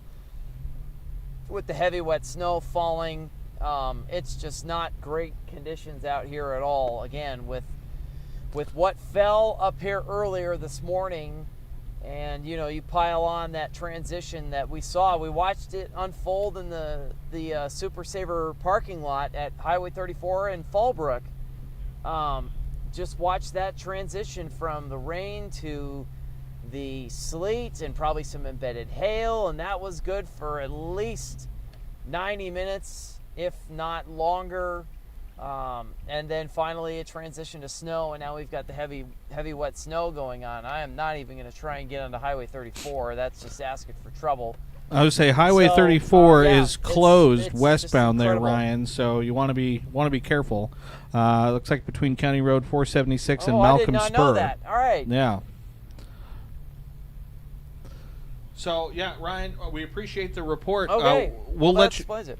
I would say we'll let you go here for just a little minute. We're going to go for about another 10 or 12 minutes here, and we'll try and check back in with you one more time before we end our coverage. But we appreciate you braving the elements out there. We stay safe and keep driving safe, all right? Yeah, definitely. Thank you, Bill. All right, that was producer Ryan Swanigan again out there in Northwest Lincoln. Carmelo, I mean, he was just out on the southeast side of town, and I mean, there was nothing. There was hardly anything. I love what he said. Two sides of the country, or it's two sides of the city. Yeah. Absolutely. So, I mean, really seeing that snow beginning to fill in right now. And I bet I don't even know. I mean, if he went back to Southeast Lincoln, which we're not going to make him do right now, but starting to see that snow building just a little bit. Dryer really trying to fight in now to the southeastern side of Nebraska. But yeah, night and day. I mean, it definitely looked like near whiteout conditions up there. Roads, I mean, barely plowed if they were. A lot of tire tracks, but a lot of just a real difference out there. So, I mean, this is one of those things where we thought there was going to be a cutoff. Did we think the cutoff was going to be here in town? Possibly, but not to the extent of what we're seeing out there this morning. It's pretty incredible. And so we continue to get more reports of additional power outages. Again, our lights keep flickering here at the 1011 studios. We're on 40th and Vine. And so the lights flicker, I mean, every 5 or 10 minutes or so, the lights in the newsroom will flicker. So according to the LES power outage map, about 2,000 customers now in Lincoln without power, according to LES. So that's doubled since... Well, actually, wait, it just updated. So let me just refresh this page here. But as of 9, it was like over 1,000, right? Just over 1,000 when we first started? Well, the number on here said 1.9 thousand, but now it says 256. So I'm going to give them just a minute to try and maybe refresh. 256,000? No, 256. Just 256. No, 256,000. I was like, whoa. 256. That would have been a really high number. If we look at here, I'm trying to pull up the Nebraska Public Power District map. Again, and they're reporting power outages all over the place. In Milford, in Geneva, in York, in Aurora, out towards Grand Island, Gibbon, Kearney, near Wood River, up into Northeast, Norfolk, Tacoma, up near Sioux City. So a lot of power outages being reported by Nebraska Public Power District. It says 163 total outages affecting a little over 11,000 customers. Wow. And then the Norris Public Power District currently says it has 145 outages affecting almost 8,800 customers. And you can see the map here. It's again not so much the southeastern side of Norris Public Power District, but the northwestern side. And even in just northwestern Lancaster County, you can see all those power outages. And that's where that heavy snow has been, so a pretty representative map. Again, this is the Nebraska Public Power District map, and you can see all those power outages. And that there we go. That LES map now is punched back up 2.2 thousand so that's people. Doubled. So that's gone up quite a bit. Again, this morning when we started, it was 2. It's 2, so we've gone up quite a bit in just the last couple hours. So a lot of power outages being reported across the area. Wanted to show really quickly, we've had a lot of viewer submitted photos into the newsroom. This looks like some tree damage, tree coming down. Again, not 100% sure where that is. This is eastern Seward County, and this is as of 9 a.m.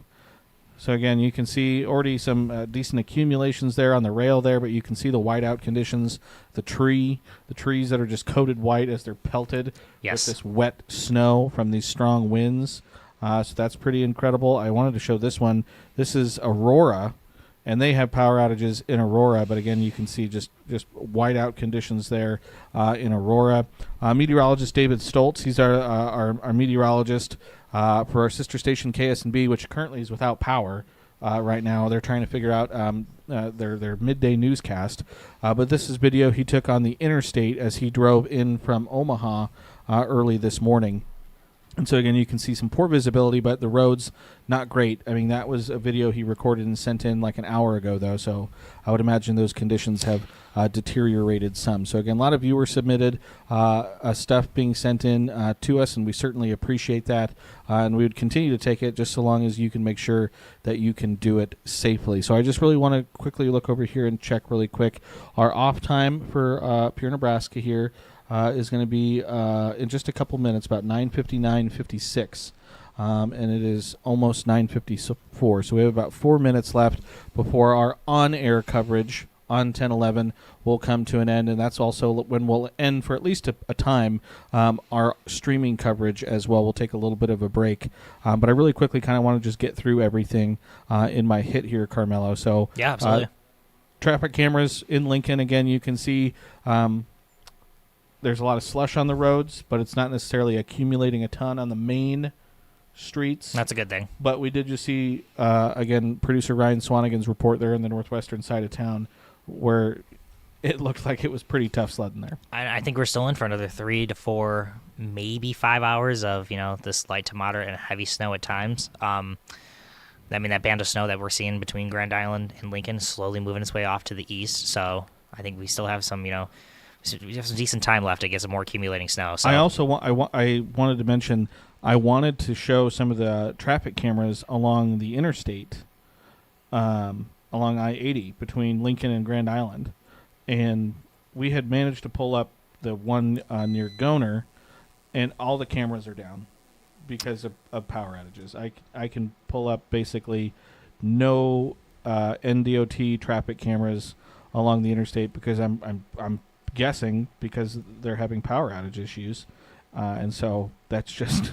Well, if a picture tells you 1,000 words, then no picture tells you even more. Tells you even more words. Exactly. That's 100% right. So, again, the snowfall forecast, again, we think right now is fairly on track at this point, expecting a band of heavier snow, 6 to 10 inches. And, again, Lincoln, one side of Lancaster County, right, they may only get an inch. Yeah. The other side, especially the northwestern side, they may get close to 10 inches.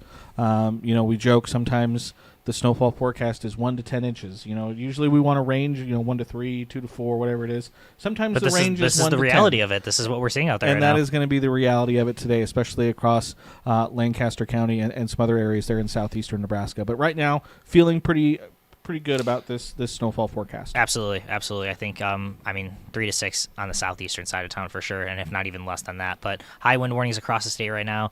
55, 60, 65, 70 mile per hour winds gusting up to this afternoon and even into the early evening hours. Skyview, whole lot different compared to just a couple of hours ago and even just a half hour ago. Grand Island looking pretty good right now. Snow, I wouldn't be surprised if visibility was almost a full 10 miles there based on that picture. But Lincoln, you can barely see out of our Skyview cam. O'Neill and North Platte still looking pretty good at this time. They were looking pretty good earlier, but visibility down to a quarter of a mile. I think it started around 8:25 when I was checking the airport sensor when it dropped to a quarter of a mile, and it hasn't gone up since. So at least an hour now, if not an hour and a half of near zero visibility.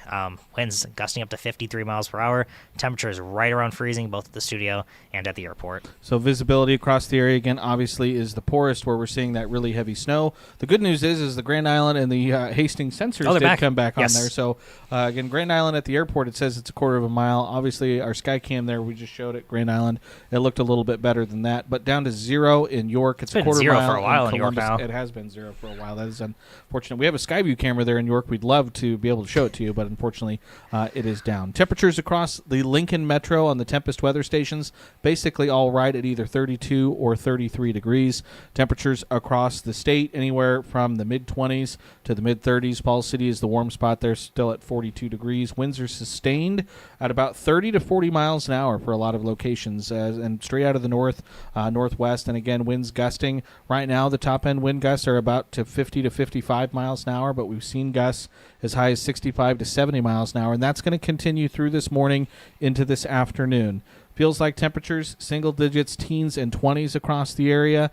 Again, satellite radar picture, you can see the snow rotating its way through the area. We're starting to see a little bit of that eastward shift, though, especially kind of on the southern edge of this line. And we're going to continue to see that eastward shift as we head through the remainder of the day. You zoom out, look at a regional view. Again, you can see that system kind of rotating, spinning its way across parts of Kansas. Thunderstorms and severe weather are going to be on one side, and we're dealing with the blizzard conditions on the other side. You zoom out even farther nationally, Carmelo.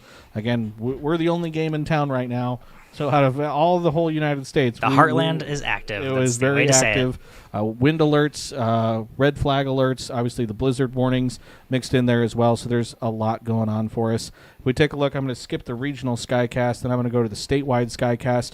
Again, I think doing a fairly decent job with real-world conditions, but this snow will continue through the morning and then into the early afternoon. I think mid to late afternoon, Carmelo, I think you'd agree is when things kind of really between improve. 4 and 6 p.m. I think is a good bet right now that when the snow will come to an end. It's still going to be windy out there. Could still see that blowing snow, but in terms of snow falling, it should be coming to an end. So certainly by 5 o'clock, maybe some lingering light activity out there, but certainly by 10 o'clock tonight, those winds will start to die down just a little bit at least, and we should see some clearing skies. So again, those chances for moisture here in Lincoln going to stay really high over the next few hours, tapering off into the afternoon. Temperatures by 4 o'clock, I think we're going to be in the low to mid-30s for the eastern half of the state. Temperatures with this system will bottom out into Thursday morning, upper teens, low 20s. It'll feel even colder than that. And then tomorrow afternoon, Carmelo, back in the upper 50s. 40s, low 50s. I guess and it'll just even some depend on how much snow 60s. we get, and that's how we'll see our temperature tomorrow. 100%. But again, whatever we do see, it's not going to stick around for very long. If I can punch up the 7-day forecast here, you can see that 50s on Thursday, upper 50s Friday, and into the 60s by the upcoming weekend. That's all we have for now, folks. We appreciate everyone for tuning in for our on-air coverage. We'll see you next time.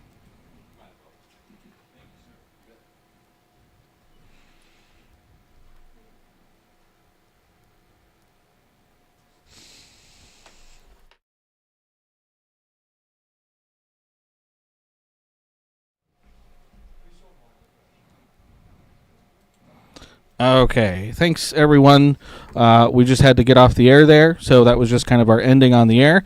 But we are also going to kind of wrap things up here for our streaming coverage. One last time, really quick though, I want to punch back in producer Ryan Swanigan because he's probably been the hardest working guy for us so far today. Ryan, I got your shot up. Can you tell us where you are in the weather shield? It doesn't look very good wherever it is. Yeah, Bill, well, I had to switch to the other GoPro camera because the better one and our main one, once again, shut down and is having all sorts of issues. I've lived here in Lincoln for, if you include college, over 10 years, probably closer to 15.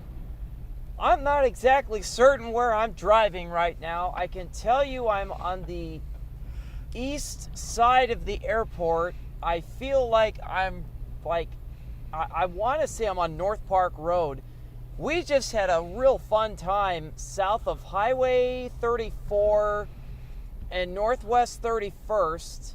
I said I wasn't going to get on there. I got close to the highway because there was the Nebraska State Patrol, a couple cruisers up there dealing with a semi that had gone off the side of the road in the westbound lanes on the north side ditch. So tow truck was out trying to pull that semi out. So I turned around, went back south on Northwest 31st. It kind of turns into North Park Road or Airport Road, whatever it is up there, and then back to Northwest 38th. Well, I get to Northwest 38th and West Webster, and LPD has the main road that gets you to Air Park Road and gets you down Northwest 38th to that. Well, that was completely shut down because there is a vehicle that had driven off the road and onto some power lines just to the south of Northwest 38th and West Webster. I got a photo of that, not that great, that I sent back to our newsroom. Got video of the semi in the ditch as well. But so I had to somehow figure out how to turn around, and now I turned off on the north side of the airport, and I found my way all the way around to what to me looks like the south side of Duncan Aviation, perhaps. And now I'm just trying to figure out how in the world I believe I can get up onto the bridge that is in front of me, which looks like it's Northwest Adams. All as the conditions are, again, just not great. We've got blizzard conditions. We have better visibility currently. It was worse about, I don't know, maybe 20 minutes ago, 15 minutes ago when I talked to you guys going on the south side of Highway 34. So it has been quite an adventure. Roads up here, conditions up here, again, far worse than they are down in southeast Lincoln, and it certainly looks like things are going to remain that way for quite some time here today. Well, Ryan, we really appreciate, again, all your hard work this morning. I'll tell you, you could probably head back to the station and get warm and get a little dry, but we appreciate you being out there. Yeah, definitely. Thank you, Bill. All right. Again, that was producer Ryan Swanigan in the 1011 Weather Shield. Carmelo, we're going to kind of wrap things up. Absolutely. At least for this stream. Again, obviously, keep it tuned to 1011 both on air and online. We're going to continue to do more updates. And we'll have the throughout latest day. at noon with Brad Anderson, and I think I'm going in the Weather Shield with Ryan later on at noon. So road conditions, we'll see how they are in just a little under 2 hours from now. But a lot of snow still going on right now in central and eastern Nebraska, and that will continue for at least the next 5-6 hours or so. Yep, still a lot of tough sledding to get through. Not going to be until late this afternoon, early this evening.